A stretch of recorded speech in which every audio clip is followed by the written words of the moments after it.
தேவனுக்கு மகிமை உண்டாவதாக. இந்த நாளிலும் நம்முடைய இரட்சகரும் ஆண்டவருமாகிய இயேசு உயிர்த்தெழுந்த இந்த நாளின் கால வேளையிலே மீண்டும் ஒரு முறை உங்களோடு சேர்ந்து தேவனை மகிமைப்படுத்தும்படியாய் பரிசுத்த ஆவியானவர் நமக்கு தர விரும்புகிற வார்த்தைகளை உங்களுக்கு வார்த்தை வடிவிலே பேசுகிற ஒரு கருவியாய் மாத்திரம் உங்கள் மத்தியிலே நானும் நற்கவும் எனக்கும் தேவன் கிருபை செய்தார். அதற்காக தேவனுக்கு துதி செலுத்துகிறேன். அல்லேலூயா. அன்புக்குரிய உங்கள் யாவருக்கும் இரட்சகரும் ஆண்டவருமாகிய இயேசுவின் நாமத்தில் என் அன்பின் நல்வாழ்த்துக்கள். அல்லேலூயா. இன்றைக்கு வாரத்தின் முதலாவது நாள் ஞாயிற்றுக்கிழமை. இந்த நாளினுடைய ஒரு சிறப்பு என்ன தெரியுமா? சுமார் 2000 ஆண்டுகளுக்கு முன்பு இது போன்ற ஒரு நாளில் விடி காலையில் நம்முடைய இரட்சகரும் ஆண்டவருமாகிய இயேசு உயிர்த்தெழுந்தார். அல்லேலூயா. அவர் உயிர்த்தெழுந்தார். அவரை பின் செல்லுகிற நம்மையும் உயிரோடு எழுப்புவார் என்பது நாம் அறிந்திருக்கிற விசுவாசிக்கிற விஷயம். ஆகவே ஒரு ஞாயிற்றுக்கிழமை விடிகாலை வருகிறது என்று சொன்னால் நமக்கு ஒரு புதிய ஒரு மகிழ்ச்சி காத்திருக்கிறது. அது என்னவென்று சொன்னால், நானும் இதுபோல் ஒரு நாளிலே உயிர்த்தெழுவேன். அல்லேலூயா. அவ்விதமான உயிர்த்தெழுதலின் விசுவாசத்தோடு, உயிர்த்தெழுதலின் அனுபவத்தோடு. அனுபவம்னா என்னது? கடந்த நாளில் சொன்னேன் இல்லையா? ஞான ஸ்நானத்தினாலே அடக்கம் பண்ணப்பட்டு அவர் மரித்தோரிலிருந்து எழும்பின செயலின்படி நாமும் புதிதான ஜீவன் உள்ளவர்களாய் நடந்து கொள்ளும்படி எழுப்பப்பட்டிருக்கிறோம். சரியா? ஒரு உயிர்த்தெழுதலின் அனுபவம் நம்முடைய ஆத்மாவிலே சரியான ஞான ஸ்நானம், சும்மா தண்ணியில் முங்கு தெளிச்சதெல்லாம் பேசலை. அந்த ஞான ஸ்நானத்தின் மூலம் ஒரு உயிர்த்தெழுதலின் அனுபவம் நமக்கு கிடைத்திருக்கிறது. சரிதானே? ஒரு உயிர்த்தெழுந்த ஆத்மீக அனுபவத்தோடு நாம் கர்த்தருடைய சமூகத்தில் காணப்படுகிறோம், காணப்பட வேண்டும். அல்லேலூயா. சரி, இப்போது நாம் வாழுகிற கிறிஸ்தவ சூழ்நிலை நிறைய சபைகள் இருக்கு இல்லையா? பலவிதமான சபைகள், சங்கங்கள், பிரிவுகள், ஆவி உள்ள கூட்டம், ஆவி இல்லாத கூட்டம் இல்லையா? அப்படியெல்லாம் சொல்லுவாங்க. அதெல்லாம் இருக்குது. அதுக்கு நடுவில் நாம் இருக்கிறோம். பல வேளை நமக்கு பாதை எதுவென்று தெரியாமல் பதறி போகிற சூழ்நிலைகள் கூட வந்து விடுது இப்போ இல்லையா? நிறைய பிரசங்கம், நிறைய செய்தி, பல மீடியா சொல்லியாக வரும்போது எதுதான் சரி ஆண்டவரே, எந்த வழியில் போகிறது என்று நினைக்கிற ஒரு சூழலில் தான் நம்ம இருக்கிறோம். அதனால் நம்மளோட இருக்கக்கூடிய என்வாரன்மெண்ட், சூழ்நிலைக்கு ஏற்ப ஆவியானவர் நமக்கு செய்திகளை தந்து நடத்துகிறார். அல்லேலூயா. அதுதானே நடக்கணும். நம்ம இருக்கக்கூடிய சூழ்நிலையில் ஆண்டவரே எனக்கு என்ன வார்த்தை, நான் எப்படி நடக்கணும் என்று நாம் கேட்கிறோம். ஆண்டவர் பேசுகிறார். ஆகவே அவ்விதமான சில வசனங்களை பார்க்கலாம். மத்தேயு 21ஆம் அதிகாரம் 43ஆம் வசனத்தில், மத்தேயு 21:43 படிங்க. ஆகையால் தேவனுடைய ராஜ்யம் உங்களிடத்திலிருந்து நீக்கப்பட்டு அதற்கேற்ற கனிகளை கொடுக்கிற ஜனங்களுக்கு, மீண்டும் அந்த வசனத்தை பாருங்க, தேவனுடைய ராஜ்யம் உங்களிடத்திலிருந்து நீக்கப்பட்டு அதற்கேற்ற கனிகளை கொடுக்கிற ஜனங்களுக்கு கொடுக்கப்படும். இயேசு அந்த நாட்களில் தேவனுடைய பிள்ளைகள் என்று தங்களை நம்பி நினைத்து கொண்டிருந்த, பெருமை அடித்து கொண்டிருந்த அந்த யூத ஜனங்களை பார்த்து தான் ஆண்டவர் இப்படி பேசுகிறார். இஸ்ரவேலரை பார்த்து இயேசு சொல்லுகிறார், தேவனுடைய ராஜ்யம் உங்களிடத்திலிருந்து நீக்கப்பட்டு அதற்கு தகுதி உள்ளவர்களுக்கு தான் கொடுக்கப்படும். அல்லேலூயா. இந்த வார்த்தையை புரியுதுங்களா? தேவனுடைய ராஜ்யத்துக்குரிய கனிகள், தகுதிகள், தன்மைகள் உடையவர்களுக்கு தான் அந்த தேவனுடைய ராஜ்யம் கொடுக்கப்படும். அந்த அனுபவம் கிடைக்குமே தவிர இயேசு நாமத்தை பயன்படுத்துகிறவர்களுக்கு அல்ல, இயேசு நாமத்தை ஆராதிக்கிறவர்களுக்கும் அல்ல, இயேசு நாமத்தில் அற்புதங்களை செய்தவர்களுக்கும் அடைந்தவர்களுக்கும் அல்ல. மத்தேயு 7:21, பரலோகத்தில் இருக்கிற பிதாவின் சித்தப்படி செய்கிறவனே அந்த ராஜ்யத்தில் பிரவேசிப்பான். அல்லாமல் என்னை கர்த்தாவே கர்த்தாவேன்னு ஆராதிக்கிறவன் வரமாட்டான். என் நாமத்தில் பிசாசு விரட்டினவனாலும் சரிதான், சுகம் வாங்கினவனாலும் சரிதான், அவர்களை எப்படி கூப்பிடுவேன்? அக்கிரம செய்கைக்காரரே, இல்லையா? நரிகேடாய் நடந்தவர்களேன்னு புதிய மொழிபெயர்ப்பில் போட்டிருக்கிறான். சரி, அப்போ என்ன புரியுறீங்க? தேவனுடைய ராஜ்யத்துக்கேற்ற தகுதி உள்ளவர்களாய் நாம் மாற வேண்டும், இருக்க வேண்டும், வளர வேண்டும். அல்லேலூயா. 10 வரையும் கூட்டத்துக்கு வந்தேன், 25 வரையும் விசுவாசி, இப்படியெல்லாம் பேசிட்டு ஒன்றும் பிரயோஜனம் இல்லை. அல்லேலூயா. நீங்கள் கிறிஸ்துவுக்குள் தேவனுடைய ராஜ்யத்துக்கேற்ற அறிவிலும் அனுபவத்திலும் எவ்வளவு வளர்ந்தீர்கள், இல்லையா? எவ்வளவு வளர்ந்தீர்கள், எவ்வளவு பூரணப்பட்டீர்கள், அதை தான் ஆண்டவர் கேட்கார். எல்லாமே சும்மா கூட்டத்துக்கு வந்துக்கிட்டு போனேன், கையை காலை உதறிக்கிட்டு போனேன்னு சொன்னால் ஒன்றும் பிரயோஜனம் இல்லை. இதை மனசில் வைக்கணும். இப்போ நாம் ஆண்டவர் அந்த பகுதியை இஸ்ரவேலர்களுக்கு சொன்ன அந்த நிலையை நாம் கொஞ்சம் முதலாவது சிந்திச்சா நல்லது. லேவியர் 20:26 ஆண்டவர் என்ன சொன்னார்? நான் பரிசுத்தராக இருக்கிறது போல நீங்களும் எனக்கேற்ற பரிசுத்தலாக இருக்கும்படி நான் உங்களை மற்ற ஜாதி ஜனங்களை விட்டு என்னுடையவர்களாக இருக்கும்படி, என்னுடைய ஜனமாக இருக்கும்படி, எனக்கு உகந்தவர்களாக இருக்கும்படி உங்களை நான் பிரித்தெடுத்தேன். சரிதானே?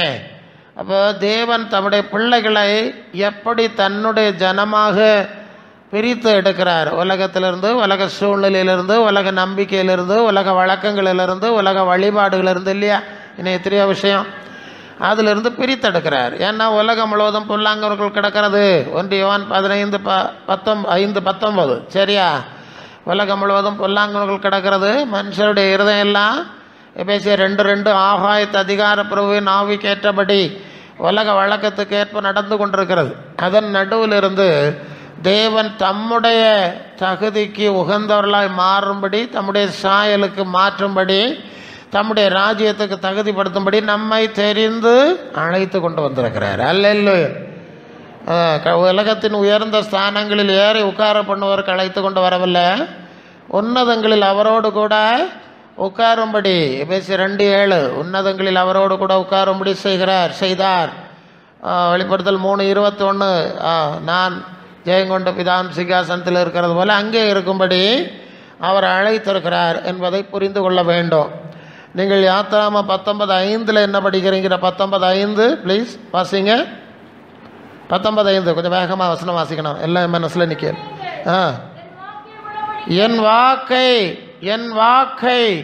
என் வார்த்தைகளை நீங்கள் உள்ளபடி கேட்க வேண்டும்,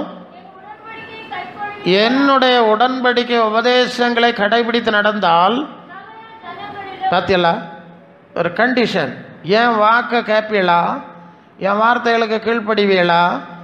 நான் உங்களுக்கு சொன்ன உடன்படிக்கையின் உபதேசங்களுக்கு கீழ்ப்படிஞ்சால் மட்டும்தான் உங்களை என்ன செய்வேன்? சகல ஜனங்களிலும் எனக்கு சொந்த சம்பத். அந்த வார்த்தையினுடைய வேறுபாடு, மை ஓன் பீப்புள், என்னுடைய சொந்த சம்பத்தாக இருப்பீர்கள். சரி, எல்லாம் என்னுடைய தான். அந்த வார்த்தையினுடைய சரியான பொருள், பூமியை நான் படைச்சது உண்மைதான்ப்பா, இதெல்லாம் என்னுடைய கரத்தின் கிரியதான்ப்பா, ஆனால் எல்லாம் என்னுடையது அல்ல. இல்லையா? படைச்சது நான் தான். ஆதாமியவாளை படைச்சது நான் தான். பழகி பெருகுன்னு சொன்னதெல்லாம் நான் தான். ஆனால் இப்போ எல்லாம் என்னுடையது அல்ல. புரியுதா? அதுதான் அந்த வசனத்துடைய ஆழம். பூமி எல்லாம் என்னுடையதான், நான் படைச்சது தான். ஆனால் நீங்கள் எனக்கு, அதில் ஒரு வேறுபாடு வந்துட்டா, பூமி எல்லாம் நான் படைச்சதெல்லாம் உண்மைதான், ஆனால் நீங்கள் எனக்கு உகந்த பிள்ளைகளாய் இருந்து ஆக வேண்டும். அது என் உடன்படிக்கை, என் வார்த்தைக்கு கேட்டால் தான் நீங்கள் இருக்க முடியும். எல்லாத்தையும் படைச்சாலும் எல்லாம் என்னுடைய பிள்ளைகள் எல்லாம். இப்போ சரியா? புரிஞ்சிட்டிங்க இல்லையா? சரி, அந்த நிபந்தனை.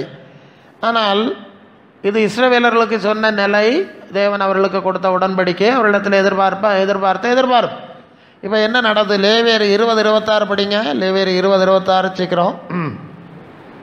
மன்னிக்கும், லேவியர் 18:3-5 படிங்க. அந்த நிபந்தனையை ஒருக்கா கூட படிப்போம். மன்னிக்கும், லேவியர் 18. ஓகே, அதை ஒன்று கூட. நீங்கள் குடியிருந்த எகிப்து தேசத்தாருடைய செய்கையின்படி இனி நீங்கள் செய்யாமல், உங்களை அழைத்து கொண்டு போகிற கானான் தேசத்தில் உள்ள குடிகளின் செயலின்படி இனி நீங்கள் செய்யாமலும், அவருடைய மரபையின்படி நடவாமலும். பத்தியலா? திருப்பியும் என்னுடைய நியாயங்களின்படி செய்து கட்டளைகளை கை கொண்டு நடவுங்கள். அப்போ தேவன் தம்முடைய பிள்ளைகளை உலகத்திலிருந்து பிரித்து தம்முடைய உடன்படிக்கையை தம்முடைய மாதிரியை கொடுத்து என்ன திட்டம், நீ கடந்த காலத்துக்கு போயிடாத, வந்த இடத்துக்கு திருப்பி போவாத, போகிற இடத்துல கெட்டி கொடுக்க இடத்துல அப்படி இப்படி இருக்கும் அப்படியும் போயிடாத கொள்ளாமா. இதுக்கு இடையில உனக்கு நான் இந்த 40 வரையும் உன்னை பிரித்து எடுத்து கொஞ்ச காலம் எனக்கு கஸ்டடியில் வச்சு உனக்கு புதிய பரலோக ராஜ்யத்தின் தேவ ராஜ்யத்தின் அனுபவங்கள் எல்லாம் படித்து தந்தான் இல்லையா, அதை மறந்துடாதன்னு சொல்லி தான் திருப்பியும் மற்ற அனுபவங்களை நம்ம அனுமதிக்கிறார். ஓகே, இப்படி தான் இஸ்ரவேலர்களுக்கு சொன்னார். ஆனால் அவர்களுக்கு ஒரு தனி தேசத்தை கொடுத்தார், பிரித்து கொண்டாந்துட்டார். நம்ம ஓகே, அந்த வசனம் முன்னால் வருதில்ல, இஸ்ரவேலர்களுக்கு ஒரு தனி தேசம், தனி சட்டம், தனி நடைமுறை. அங்கே இஸ்ரவேலர்கள் மட்டும்தான் இருக்கணும், யூதர்கள் மட்டும்தான் இருக்கணும். வேறு யாராவது இருந்தால் அடிமைகளாக வேலைக்காரராக இருந்துக்கலாம், அல்ல இல்லையா, இவங்களுக்கு சமமாக இருக்க முடியாது. அப்படி தான் ஒரு சிஸ்டத்தை அன்னைக்கு கொடுத்துருந்தார் இஸ்ரவேலர்களுக்கு. ஆனால் இப்போ ஆண்டவர் நம்ம அதே நிலையில் பிரித்து எடுக்கிறார். இப்போ நம்ம என்ன செஞ்சிட்டாருன்னா 2 வசனம் பார்க்கலாம். பிலிப்பியர் ஓகே 2ஆம் அதிகாரம் 9வது வசனம் படிங்க. பிலிப்பியர் 2 இல்லைங்க, பிலிப்பியர் 2:9 கோணலும் மாறுபாடும் உள்ள வசனம் எத்தனாவது? 3:15. ஓகே, கோணலும் மாறுபாடுமுள்ள சந்ததியின் நடுவில் குற்றமற்றவர்களும் கபடற்றவர்களும் தேவனுடைய மாசற்ற பிள்ளைகளாக இருக்கும்படி முறமுறப்பு இல்லாமலும் தர்க்கிப்பு இல்லாமலும் செய்யுங்கள். அல்ல இல்லையா, இங்கே கோணலும் மாறுபாடுமுள்ள சந்ததியின் நடுவில் இஸ்ரவேலர்களுக்கு தனி தேசம் கொடுத்து தனியாக விட்டுட்டார். ஆனால் இங்கே என்ன சொல்லுதுன்னா, கோணலும் மாறுபாடுமுள்ள சந்ததியின் நடுவில் அப்போ 4 பக்கம் கோணி மாணி உள்ள ஜனங்கள் தான் இருக்காவ, அவங்களுக்கு நடுவில் தான் நம்ம இருக்கணும். சரிதானே? வச்சிருக்கு. அப்போ இதில் நீங்கள் தேவனுடைய மாசற்ற பிள்ளைகளாய், செப்பரேட்டட் பீப்புள், வேறுபட்ட மக்களாய் வாழுங்கள். இப்படி தான் செய்யணுமோ, அந்த சபையார் அப்படி இல்லையோ, இந்த சிஸ்டர் அப்படி இல்லையோ, அந்த பாஸ்டர் அப்படி இல்லையோ, இப்படியெல்லாம் பேசப்படாது. அல்ல சரியா? இதுதான் இப்போ பெரிய பிரச்சனை இந்த நாட்களில் சபைகளுக்கு உண்டாகிற ஒரு பிரச்சனை. ஆண்டவரோட நடக்க மாட்டாவ, ரோட்டில் போகிறவனை பார்த்து ஒருத்தன் குரங்கு மாதிரி கோமாளி வித்த போடுவான். உடனே ஏன்னா அப்படி நடக்கப்படாதா? எப்படி தான் நடக்கப்படாது? எப்படி வேணாலும் நடக்கலாம். தலைகளை நடக்கணும்னா தலைகளையே நடக்கலாம். தேவ பிள்ளைகள் இப்படி தான் நடக்கணும்னு ஒரு மாடலை வச்சுருக்கு. அதுலேயே நமக்கு பிரச்சனை. அந்த 1 பேதுரு 1ஆம் அதிகாரத்தில் உங்களை அழைத்தவர் பரிசுத்தராக இருக்கிறது போல நீங்களும் நடவடிக்கைகள் எல்லாவற்றிலும் பரிசுத்தராக இருங்கள், நான் பரிசுத்தர் ஆகையால் நீங்களும் பரிசுத்தராக இருக்கிறீர்கள் என்று உங்களை அழைச்சது யாரு? யார் அழைச்சது? ஆண்டவர் அழைச்சாரா? இயேசுநாதர் தானே அழைச்சாரு. அப்போ அவருக்கு பிள்ளைகளாக இருக்கிறவனா அவருக்கு ஏற்ற பரிசுத்தத்தில் இல்லையா போனோம்? ரோட்டில் போகிறவனை எல்லாம் பார்த்துட்டு அவனுக்கு ஒவ்வொருத்தனுக்கு பின்னால் நடக்க முடியுமா? என்ன அழைச்சவர் ஆண்டவர், நான் அவருக்கு பின்னால் போனோம். இந்த சிஎஸ்ஐ பரிசுத்தம், கத்தோலிக்க பரிசுத்தம், பெந்தெக்கோஸ்தே பரிசுத்தம், சிபிஎம் பரிசுத்தம், கிருபாசனம் இப்படியெல்லாம் பேசப்படாது. என்ன அழைத்த ஆண்டவருக்கு ஏற்ற பரிசுத்தம். இல்லை, அதான் சரியானது. எல்லாரும் அதுக்குள்ளே நின்றுக்கிடணும். நான் எல்லா சூழ்நிலையிலையும் நிற்கிறவன் இல்லையா, அதனால் நான் எல்லாத்தையும் ஒருங்கிணைத்து தான் பேசணும். அழைத்த ஆண்டவருக்கு உகந்தவர்களாய், பரிசுத்தர்களாய், அதற்கேற்ற அவர் என்ன சொல்வாரோ, அவர் எப்படி நடத்துகிறாரோ அவருக்கேற்ற பரிசுத்தராக நடக்கணும். அதனால இப்படி இல்லையோ, ஏஜி அப்படி இல்லையோ, சிஜி இப்படி இல்லையோ, இல்லையா, ஏலேருந்து இசட் வரைக்கும் மாறி போடுறது நிறைய ஸ்தாபனங்கள் இருக்கு. இப்படி எல்லாம் பேசிகிட்டு இருக்கக்கூடாது. உங்களுக்கு ரத்தம் சிந்தி உங்களை மீட்டது யாரு? உங்களுக்கு பிரதான மேய்ப்பரும் கண்காணியுமானவராக இப்போதும் இருக்கிறாரு அந்த ஆண்டவர் யாரு? நான் இருக்கிற இடத்துல நீங்களும் இருக்கும்படி சேர்த்துக்கொள்வேன்னு சொன்னாரு. அது யாரு? எந்த ஸ்தாபனம்? ஒரு ஸ்தாபனத்தை அங்கே பரியாசம் பண்ணதுக்கு பேசல, ஜனங்களுக்கு பாஷை அப்படி இருக்கு இல்லையா, இப்படிலாம் பயன்படுத்துறதுனால ஒரு புரிதலுக்கு தான் சொன்னேன். நான் எல்லா சூழ்நிலையில நிற்கிறவன், எல்லாம் எனக்கு பிரச்சனை கிடையாது. அன்புக்குரியவர்களே, அழைத்த ஆண்டவர்களுக்கு அவர் கற்றுக் கொடுக்கிற, அவர் காட்டி இருக்கிற மாதிரி, அவருடைய வசனம் நம்மகிட்ட உண்டு, மாதிரி உண்டு, அவருடைய அப்போஸ்தலருடைய வார்த்தை உண்டு, மாதிரி உண்டு, தூய ஆவியானவர் உண்டு, இன்னும் வந்துக்கிட்டே இருக்கு. சிலர் கேட்குது, அப்போ பிரசங்க யாரு? அந்த சபையார்கிட்ட இருக்குது ஆவி இல்லையோ? இன்னும் எல்லாரும் இப்போ கையை காலம் உதறாவ, எல்லாரும் அந்நிய பாஷை பேசாவ இல்லையா? அதனால் இப்படி ஒரு பிரச்சனை வந்துடுது. இப்போ நமக்கு practical issue, modern issue, present days இஷ்யூஸை பேசிட்டு இருக்கேன். இன்றைக்குள்ள பிரச்சனை என்னது? ஸோ எல்லாரும் கையை உதறாவ, எல்லாரும் அந்நிய பாஷை பேசுவாவ. அப்போது அப்படி இல்லையோ இப்படி இல்லையோன்னு கேள்வி வருது. இயேசுநாதருக்குள்ள உள்ள பரிசுத்தாவி வந்திருந்தா தேவன் அவரை பரிசுத்தாவினால் வல்லமையினால் நிரப்பினார். அப்போஸ்தலர் 10:38. அப்போ அவரை பரிசுத்தாவின் வல்லமையினால் நிரப்பினார். அதே ஆவியை விசுவாசிகளுக்கு கொடுத்தார் இல்லையா? அது என்ன சொல்லுது? கலாத்தியர் 4:6 அப்பா பிதாவே என்று கூப்பிடத்தக்க புத்திர சுவிகார ஆவியை, குமாரனின் ஆவியை. ரோமர் 8:9 கிறிஸ்துவின் ஆவி இல்லாதவன் அவருடையவன். அப்போ இயேசுக்குள் தேவன் என்ன தூய ஆவியை கொடுத்தாரோ அந்த ஆவியை தானே ஆதிசபை விசுவாசிகளுக்கு கொடுத்தார். அதான் புத்திர குமாரனின் ஆவின்னு போட்டிருக்கு. குமாரன்னா இயேசுக்குள்ளே இருந்த ஆவி, கிறிஸ்துவுக்குள்ளே இருந்த ஆவி. அதே ஆவியை ஆதி சபையாருக்கும் அப்போஸ்தலர்களுக்கும் கொடுத்தார். அல்ல, அதனால தான் கிறிஸ்து இயேசுடைய சிந்தை உங்களுக்குள்ள இருக்கணும்னு பிலிப்பியர் 2:5 படிக்கும் இல்லையா? சரி, அந்த சிந்தை வந்துடும். எங்களுக்கோ கிறிஸ்துவின் சிந்தை உண்டாயிருக்கிறது என்று பவுல் சொல்லுகிறார். சரி, இப்போ 2000 வருஷத்துக்கு முன்பு இயேசுக்குள்ளும் அப்போஸ்தலருக்குள்ளும் ஆதி சபையில் இருந்த ஆவிதான் இப்பமும் நமக்குள்ள வந்தா அந்த இயேசு சொன்னதையும் அந்த இயேசு காட்டினதையும் அப்போஸ்தலர் சொன்னதையும் காட்டின மாதிரியில் தானே நம்ம நடந்திருக்கணும் இல்லையா? அப்போ அவிகளுக்குள்ள வந்த ஆவி வேறையா? அந்த ஆவியினால தான் இந்த உபதேசங்கள்லாம் எழுதுனாங்க. இவங்களுக்குள்ள உள்ள ஒரு ஆவி இருக்கிற ஆவி வேறையான கண்டிப்பாக ஒரு கேள்வி இருக்குல்ல, இருக்கணும். எங்களுக்கு சொல்லி தந்தது தானே உங்களுக்கு சொல்கிறோம். ஆமாம், அப்போ இயேசுநாதருக்கு ஆவி வேற, இவங்களுக்கு ஆவி வேறையா? அப்போஸ்தலர்களுக்குள்ள இருந்து இந்த உபதேசங்களை எழுதின ஆவி வேற, இவங்களுக்கு ஆவி வேறையான ஒரு கேள்வி வந்துடுது இல்லையா? நிச்சயமாக கேள்வி இருக்குது. அதுதான் 1 கொரிந்தியர் 2:12 நாங்களோ உலகத்தின் ஆவியை பெறாமல் தேவனிடத்திலிருந்து புறப்பட்டு வந்த ஆவியை பெற்று தேவனுக்குரியவளை தேவனுக்குரியலோடு சம்பந்தப்படுத்தி காண்பிப்போம். ஜென்ம சோகம் உள்ள மனுஷனுக்கு அது பைத்தியமாய் தோன்றும். எல்லாம் அங்கே இருக்கு. அப்போ 2 ஆவி இருக்குன்னு தெளிவு. சரி, இப்போ நமக்கு பிரச்சனைனா எல்லா ஆவியும் அந்நிய பாஷை பேசுது. நான் இங்கே முன்னால் சொல்லுதான் எல்லா ஆவியும் இப்போ என்ன செய்தான்? அந்நிய பாஷை பேசுது. இந்த ஊழியத்தை நான் எப்படி செய்ய வேண்டும் என்று என்னுடைய அழைப்பை கிருபாசனம் கிறிஸ்துவ சபையினுடைய ஸ்தாபகர் சாது ஏசுதாசன் காஞ்சிரக்கோட்டு சாது அவர்கள் தான் எனக்கு சொன்னாங்க. உனக்கு ஊழியம் இப்படி, நீ இப்படி செய்யணும், நீ போய்கிட்டே இருக்கணும், உனக்கு தேவனிடம் ஆயத்தம் பண்ணி தருவார். நீ தேவனிடத்தில் படிக்கிறதெல்லாம் தைரியமாக பேசிடணும் சொல்லிட்டு ஒரு ஆலோசனை சொன்னாங்க. டேய், பிசாசு அந்நிய பாஷை பேசும் பார்த்துக்க, கொள்ளாமா? பிசாசு அந்நிய பாஷை பேசும் பார்த்துக்க. அவர் பெரிய ஆள், எனக்கப்பா புதிய அனுபவம், நான் சின்னவன். அவர்கிட்ட எதிர்கேள்வி கேட்க துணி வரல. மனசுக்குள்ளே நினைக்க, இப்போ பிசாசு அந்நிய பாஷை பேசுனா, இப்போ கூட்டத்தில் எல்லாம் பேசுறது பிசாசு பேசுதா பரிசுத்தாவிய பேசுதான்னு எப்படி கண்டுபிடிச்சதுப்போம்? இது ஒரு பெரிய சவால் ஆயிரும் இல்லையா அப்படின்னு அவர்கிட்ட கேட்க முடியாது. ஒரு பெரிய ஆள், அப்படியே கேட்டுகிட்டே இருக்கணும். ஜெபம் பண்ணி விட்டுட்டார். பிறகு பார்த்தா ஒரு இடத்துல ஒரு பொம்பளைக்கு சில வருஷம் போச்சு, பிசாசு பிடிச்ச ஆட்டம். ஜெபம் பண்ணினோம், எல்லாரும் கூடி இருந்து அந்நிய பாஷை பேசி ஜெபம் பண்ணா. பிசாசு சொல்லுது, எனக்கா அந்நிய பாஷை பேச தெரியும், கொள்ளாமா? உடனே சட்டப்பட்டு அதை ஆரம்பிச்சாச்சு. நான் ஒரு கணம் ஸ்தம்பிச்சு போனேன். சாதையா சொன்னதை மறந்துட்டேன். ஆனாலும் பிசாசுக்கு முன்ன பேசினாலும் நாங்கள் கொஞ்சம் அலர்ட்டாக இருப்போம். ஏய், உன்கிட்ட கதை கேட்க விரும்பல, போறியா நீ? உன்கிட்ட எல்லாம் பேசி நான் படிக்க வேண்டிய அவசியம் இல்லை. அதட்டுனே அது போச்சுது, அமைதி ஆயிட்டு. அப்புறம் வீட்டில் போயிருந்து யோசித்துக்கிட்டே இருந்தேன், இது என்னது அப்படின்னு. சவுலுக்குள்ள கர்த்தருடைய ஆவி இருந்துதான். அப்புறம் அவன் தேவ சித்தம் செய்யலையாம்.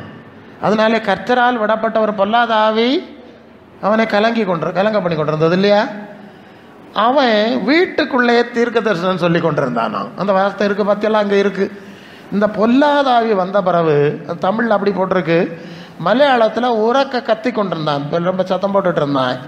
அது என்ன பொருள்னு சொன்னால், இதுக்கு முன்னே பரிசுத்தாவியின் வல்லமை வந்து இறங்கின போது அவனுக்குள்ள என்ன மாதிரியான ஒரு செயல்பாடு ஒரு இருந்தது மாதிரி, அதே மாதிரி ஒரு காரியத்தை அவனுக்குள்ள இப்போதும் ஏற்பட்டது. இப்போ விடப்பட்டது பொல்லாத ஆவியாகும், சரியா? இப்போ வேறொரு ஆவி அவனுக்குள்ள வந்து இறங்கினோடனே அதுவும் அதுபோல அப்படி சத்தம் போட்டு கொண்டே இருந்தான். அது தமிழில் எடுத்தியலா?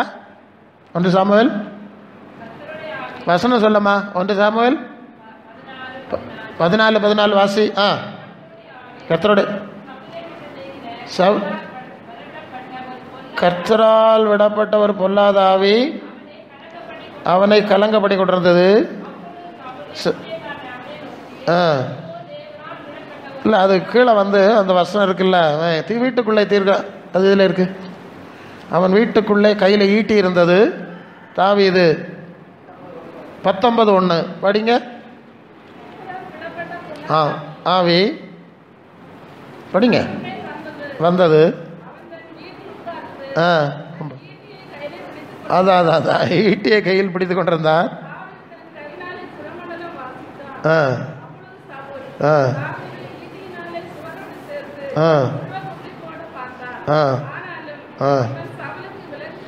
சரி, அந்த வீட்டுக்குள்ளே தீர்க்க தரிசனம் சொல்லி கொண்டிருந்தான். அந்த வார்த்தை எடுங்க, அதில் இருக்கே இல்லையா?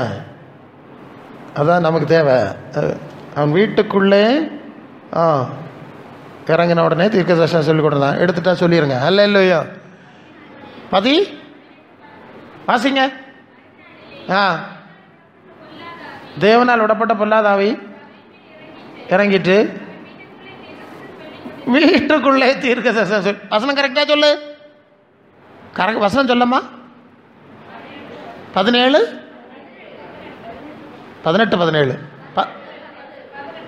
18 எல்லாரும் நோட் பண்ணி வைங்க. அது எல்லாரும் எனக்கு மறந்துச்சு. சரியா? பார்த்துடுங்க. பரிசுத்த ஆவி வந்தபோது எப்படி இருந்ததோ அதுபோல் தீர்க்க சொன்னானா? குறி சொல்லியிருப்பான், சொல்ல மாட்டானா? அது அப்போஸ்தலர் 16 அங்கே ஒரு இருக்கா இல்லையா? குறி சொல்லுகிற ஆவியை உடைய ஒரு ஸ்திரீ, அவ சவுலையும் சீலாவையும் அப்போஸ்தலரை பார்த்து, இவர்கள் தேவனுடைய ஊழியக்காரர்கள், ரட்சிப்பின் வழியை நமக்கு போதிக்கிறவர்கள் என்று சத்தம் போட்டு சொன்னா. சரிதானே? குறி சொல்லுகிற ஆவி தானே. அப்புறம் அந்த பேயை விரட்டினோன்னா பவுலுக்கு அடி கிடாச்சு. அது அடுத்தது. அப்போது பிசாசு குறி தீர்க்க தரிசனம் சொல்லுமா பிரசங்கியார? சொல்லியிருக்கேன். அது இல்லையா? குறி சொல்லியிருக்கேன், அப்போஸ்தலர்களுக்கே சொல்லியிருக்கேன். ரொம்ப கரெக்டாக சொல்லிட்டேன். அது இல்லையா விஷயம்? ஸோ அப்போ இந்த ஆவி வந்தாலும் அந்த காரியம் நடந்திருக்கு. அப்போ தாவி தங்க வருகிறான். சவுனு கையில் என்ன இருந்தது? ஈட்டி இருந்தது. அதை எடுத்து சாவிதை வாங்கி குறி வச்சு குத்துறதுக்கு இறஞ்சான். குறி தவறி சவரில் பட்டது. அல்ல. அப்போ உள்ளே இருந்தது என்ன ஆவி? என்ன ஆவி? கொலைபாதக ஆவி. இல்லையா? கொலைபாதக ஆவி அந்நிய பாஷை பேசுது, தீர்க்க தரிசனம் சொல்லுது. புரிஞ்சுதா? அப்போது எல்லாம் பார்த்துடுங்க. ஸோ ஒரு இடத்துல, இன்னொரு இடத்துல கன்னியாகுமரியில், உங்களுக்கு சொன்னா தெரியலையே, கூட்டம் இப்படி ஒரு வீட்டு கூட்டம். நான் நல்ல ஜபம் நடந்து ஒரு பொம்பளை துள்ளி குதிச்சு அந்நிய பாஷை பேசிச்சு.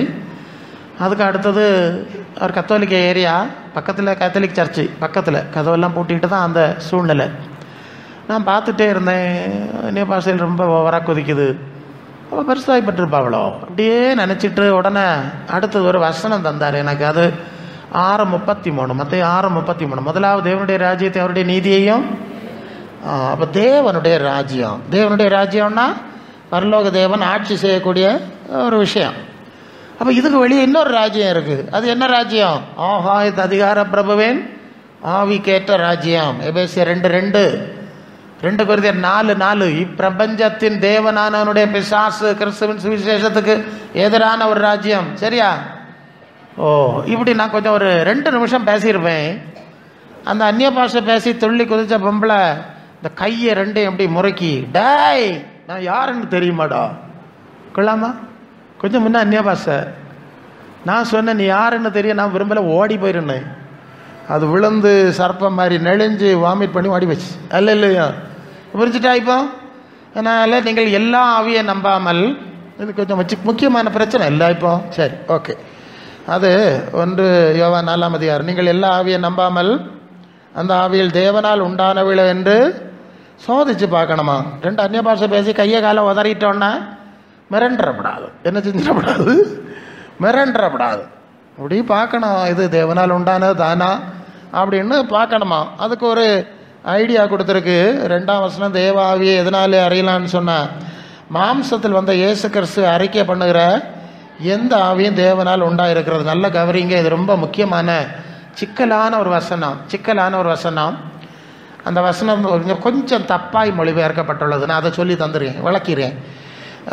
இயேசுவை, மாம்சத்தில் வந்த இயேசு கிறிஸ்துவை அறிக்கை பண்ணுகிற, என்ன வார்த்தை இருக்குது? அறிக்கை பண்ணுகிறேன்னு இருக்குது. அதை சரியாக மொழிபெயர்த்தால் இயேசுவை பிரதிபலிக்கிற. எப்படி? இயேசுவை பிரதிபலிக்கிற, இயேசுவை காண்பிக்கிற. அது ரெண்டுமே கிட்ட வார்த்தை தான். அது அறிக்கைன்னா வாயினால் அறிக்கை பண்ணுது, பிரதிபலிக்கிறதுனா வாழ்க்கையினால் காட்டுது. சரிதானே? அது கருகலான ஒரு வார்த்தை. இப்படி தப்பாக மொழிபெயர்த்துட்டாங்க. இதை விளங்கணும்னு சொன்னால் ரெண்டாம் அதிகாரம், அதே 2ஆம் அதிகாரம் 6ஆம் வசனத்தில் படிங்க. 6, அவருக்குள் நிலைத்திருக்கிறேன் என்று சொல்லுகிறவன் அவர் நடந்தபடியே தானும் நடக்க வேண்டும். புரிஞ்சுட்டா? இயேசு நடந்த விதமாய் நடக்க வேண்டும் என்று சொன்னால் இயேசுவை பிரதிபலிக்க வேண்டும். சரிதானே? அதுதான் இந்த இடத்துல உள்ள அர்த்தம். அதை புதிய மொழிபெயர்ப்பில் சரி பண்ணியிருக்காங்கன்னு நினைக்கிறேன். ஸோ இதில் இப்படி பண்ணிட்டாங்க. அப்போ இயேசுவை பிரதிபலிக்கிற ஆவிதான். அதான் கொஞ்சம் முன்னே சொன்னேன். இயேசு சொன்னது செஞ்சது, அப்போஸ்தலர் சொன்னது செஞ்சது, இவைகளை பிரதிபலிக்கிற ஆவிதான் பரலோகத்திலிருந்து வந்த ஆவி, இயேசுக்குள்ளே இருந்த ஆவி, அப்போஸ்தலருக்கு இருந்த ஆவி. இயேசு நாமத்தை சொன்னாலும் இயேசுவை பிரதிபலிக்காத ஆவி. இயேசுவின் வாழ்க்கைக்கும் இயேசுவின் வார்த்தைக்கும் இவங்களுக்கு சம்பந்தம் இருக்காது. புரிஞ்சுதா? இப்போ வாயில் இயேசு, இயேசுவே இயேசுவே இயேசுவே இயேசுவேன்னு சொன்னோன்னா அது பரிசுத்த ஆவின்னு நீங்கள் நினச்சிடப்படாது. நீங்கள் யோவான் லூக்கா 4:41, லூக்கா 4:41 படிங்கள். படிங்க. பிசாசுகளும் இயேசுவை தேவனுடைய குமார் தேவனுடைய குமாரனாகிய கிறிஸ்து என்று அலறி அநேகரை விட்டு, இப்போ தேவனுடைய இயேசுவே தேவனுடைய குமாரன் சத்தம் போடுவது யாரு? பிசாசு தானே. அப்போ பிசாசுகளும் சத்தம் போடுது இல்லையா? 8ஆம் அதிகாரம் 28ஆம் வசனத்தில் 6000 பிசாசு. எவ்வளோ பிசாசு? 6000.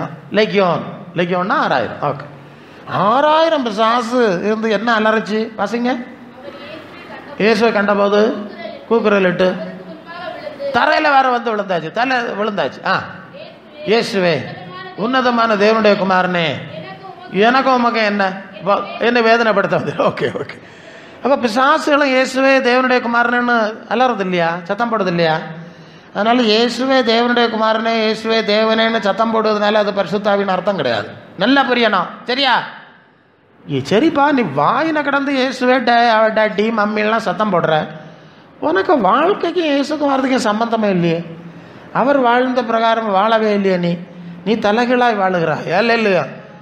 கிழவானாலும் தலைமுடிக்கு பெயிண்ட் அடிச்சிடுறாய். எப்படிங்க? சரிதானுங்களா? இன்டர்நேஷ்னல் பிரசங்கி எல்லாம் பாரு, 75 வயசு தாத்தா தலைமுடிக்கு பெயிண்ட் அடிச்சுட்டு வந்திருக்காரு. இயேசுநாதர் இப்படி அடித்தாராடா? இல்லையா? பவுல் அடித்தாராடா? இப்படி என்ன பிரச்சனை? நம்ம இந்திய பிரதமரே அடிக்கலை அப்படின்னா உனக்கு என்ன ஆச்சு? அந்த ஆவி உள்ளவருக்கு. ஆமாம், வேற ஆளெல்லாம் அடிக்கலை.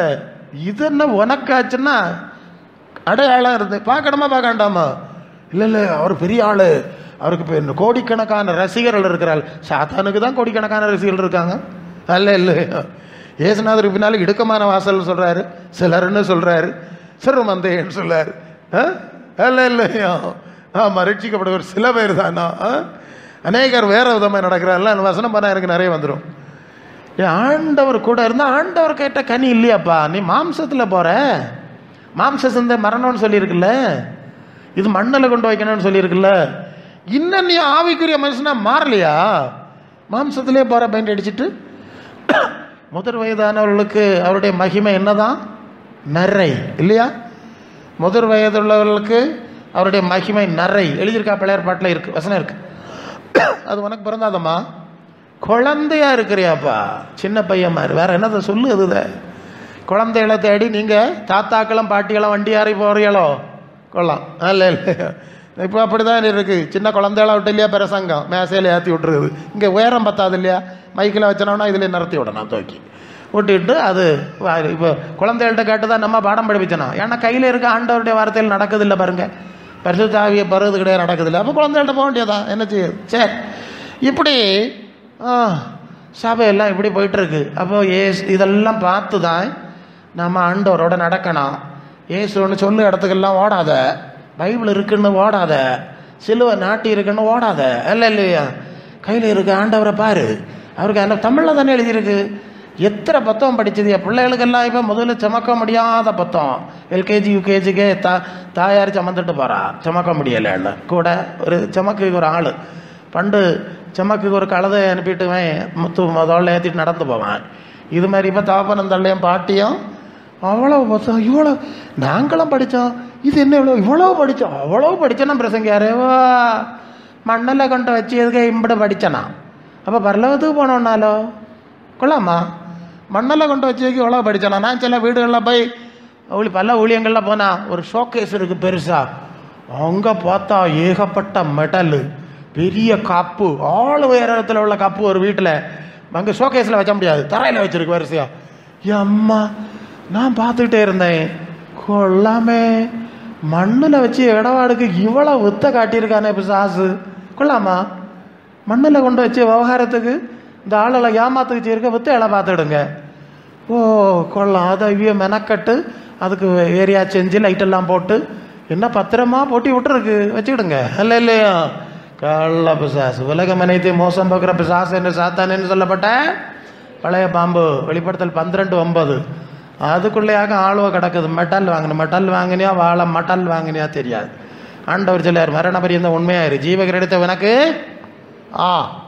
நான் ஒரு இடத்துல பிரசங்கத்துக்கு போனேன், அங்கே ஒரு வீட்டு கூட்டம் என்னை கூப்பிட்டுருந்தாங்க. நான் பேசிகிட்டு இருந்தேன், ஏய் இந்த உலகம் இப்படியெல்லாம் உன்னை ஏமாற்றி கடைசியில் உனக்கு 5-6 மலர் வளையம் தரம் பார்த்துக்க. என்னது தரம்? மலர் வளையம். மலர் வளையம். நீ இதை கண்டு ஏமாந்திரப்படாது. ஆண்டவர் சொல்லார், மரண பரியந்தம் உண்மையாயிரு, நான் வாடாத ஜீவ கிரீடத்தை தருகிறேன். நீ ஜீவ கிரீடத்தை வாங்குக ரெடி ஆகணா, மலர் வளையம் வாங்குறதுக்கு ரெடி ஆகப்படாது. இப்படி எல்லாம் பேசிட்டேன், நான் வந்துட்டேன். அப்புறம் அந்த வீட்டார், அந்த வீட்டில் உள்ள சொல்லியிருக்கா அவளை ஒரு ஆள் சனாள் தான் அந்த பாஸ்டர்கிட்ட. அந்த பிரசங்கார் வந்து அடிக்கடி மலர் வளையம்னு பேசுறாரு. எனக்கு பயமாக இருக்குது. கொள்ளாமா, மலர் வளையம்னு கேட்டால் பயமா? அப்படியாகன்னு சொல்லிடு. சரி, நான் கொஞ்ச நாள் அங்கே போகலை. கொஞ்ச நாள் கழித்து மீண்டும் அந்த சூழ்நிலைக்கு போக வேண்டிய ஒரு சூழ்நிலை வந்து அங்கே பார்த்தா அந்த ஆளை காணலை. அந்த ஆளை என்ன ஆச்சுன்னு கேட்டால் அந்த ஆளை செத்து போச்சு. மலர் வளையம் வச்சுட்டு ஆகலாம் அவிய கோயில், அது சுவிசேஷ கூட்டமாகும். சரியா? அப்போ நான் சொன்னேன், அப்போ ஆவியானவர் சரியா தான் சொல்லியிருக்காரு, மலர் வளையம் ஒன்று வந்துகிட்டு இருக்கு, நீ ஜீவகிரீடத்தை வாங்கிடு. ஏன்னா அவங்களுக்கு அது கஷ்டமாக இருந்திருக்கு. மலர் வளையம் உடனே மறந்துட்டு போயிருக்காண்டாமா. நான் எத்தனையோ விஷயம் பேசினேன், அப்புறம் மலர் வளையத்தில் தான் போச்சு. சரியா? அப்போது இதெல்லாம் உலகத்துக்கு சாமர்த்தியமாக்கும், மோசம் போக்குறதாக்கும். இதெல்லாம் புரியறதுக்குள்ளே நமக்கு வாழ்க்கை முடிஞ்சிருது இல்லையா? ஆமாம் பிரசங்கியாரே, இதெல்லாம் விளங்குறதுக்கு வரியும் 75 வயசானப்புறம் கிழவமாக இருக்கும். கிளவிகளுக்கும் இப்போ விளங்க இல்லை, அதாக்க லட்சணம். ஆமாம், இப்போ உள்ள கிளவியெல்லாம் விளைஞ்ச கிளவியலாகும். இல்லையா? ஆமாம், அவ்வளோகளுக்கு விளங்காது. பண்டு பாதி வயசுலேயே காவியம் கட்டிட்டு பாட்டிமாரு ஒதுங்கிடுவாங்க. இப்போ உள்ள கிளவியெல்லாம் கல்யாண வீட்டில் போய் பாருங்கள், என்ன ஆட்டம். ரைட், பெயிண்ட் அடி கிளவியல் டவுனில் எல்லாம் போனால் பெயிண்ட் அடி பாட்டியெல்லாம் வருவாங்க. இல்லையா? ஆமாம், கிராமத்தில் இல்லை, இனி கொஞ்சம் கொஞ்சமாக வந்து கொண்டு இருக்கிறது. இனி வருவீர்கள். சரி, அப்போது உலகம் மோசம் போகிற பிசாசு இதுக்குள்ளே கடந்து குழஞ்ச ஆளுகளாக நம்ம பிடிச்சி கொண்டு இங்கே மரியாதையில் இரு, நான் உள்ளே சொல்லித்தரேன் கேளு, ஜீவகிரீடத்துக்கு வான்னு கூட்டிகிட்டு போகிறாரு. சரியா? அதனால் எல்லா இடம் சிலுவை இருக்குது, அந்நிய பாஷை இருக்குது, பைபிள் இருக்குன்னு ஓடி ஆயில நாசமாக்காத. இயேசுனுடைய அனுபவம் இருக்கா பாரு, இயேசுனுடைய வார்த்தை இருக்கா பாரு. அந்த 4ஆம் அதிகாரத்தில் ஒரு வசனம் கூட சொல்லு, எனக்கு வந்துக்கிட்டே இருக்கும். 1 யோவான் 4ஆம் அதிகாரத்தில் 5, அவர்கள் உலகத்துக்குரியவர்கள் ஆகையால் உலகத்துக்குரியவர்களை பேசுகிறார்கள், உலகம் அவர்களுக்கு செவி கொடுக்கும். நாங்கள் தேவனால் உண்டானவர்கள், தேவனால் அறிந்தவன் எங்களுக்கு செவி கொடுக்கிறான், தேவனால் உண்டாகிறதவன் எங்களுக்கு செவி கொடுக்கிறதில்லை. இதனாலே சத்திய ஆவி இன்னதென்றும் வஞ்சக ஆவி இன்னதென்றும். இப்போ புரியுதா? உலகத்தை பற்றி ஆசீர்வாதம்னு பேசுவன் எல்லாம் வஞ்சிக்கிற ஆவி, உலகத்தின் ஆவி. பரலோகத்தின் தேவனை குறித்து பேசுகிறவன் பரிசுத்த ஆவி. அதனால எல்லா ஆவியிலையும் நம்பாத. சரி, நம்ம வசனத்துக்குள்ளே போனோம். நமக்கு ஆண்டவர் என்ன பேசுகிறாருன்னா, அதான் தேவனுடைய ராஜ்யம் உங்களிடத்தில் நீக்கப்பட்டு அதுக்கேற்ற கனிகளை கொடுக்கிறவர்களுக்கு தான் கொடுக்கப்படும். இல்லையா? அதுக்குரிய தகுதி உள்ளவர்களுக்கு தான் கொடுக்கப்படும். அது சிஎஸ்காரனா கத்தோலிக்கனா பெந்தைக்கோச அப்படியெல்லாம் இங்கே சொல்லலை. தேவனுடைய ராஜ்யத்துக்கு ஏற்ற தகுதிகள் கனிகள் நம்மகிட்ட இருக்கணும். இல்லையோ? அப்போ இஸ்ரவேலர்ல அப்படி தான் கூப்பிட்டார். ஆனால் எல்லாம் நிபந்தனை எல்லாம் நான் சொல்லிட்டேன் எப்படி இருக்கணும், அப்போ தான் என் பிள்ளைகளாக இருக்க முடியும். எரேமியா 11:10, எரேமியா 11:10 படிங்க. ஜனங்களுக்கு நிலைமை எப்படி இருக்குது? சீக்கிரம் 11:10. எனக்கு புதிய அவர்கள் என் வார்த்தைகளை கேட்க மாட்டோம் என்று அந்நிய தேவர்களை சேவிக்க அவைகளை பின்பற்றி முன்னோர்களின் அக்கிரமங்களுக்கு திரும்பினார்கள். அவர் தங்கள் பிதாக்களோட பண்ணின உடன்படிக்கை இஸ்ரவேல் குடும்பத்தாரும் யூதா குடும்பத்தாரும் அவருக்கு மீறிப்பட்டார். இன்னும் எங்களுக்கு இதெல்லாம் ஒத்து வராது பிரசங்காரு. நாங்கள் 10, 25, 30 தலைமுறையா அல்லது எத்தனை தலைமுறையோ தெரியல, ஒரு 4, 5 வைங்களாம்.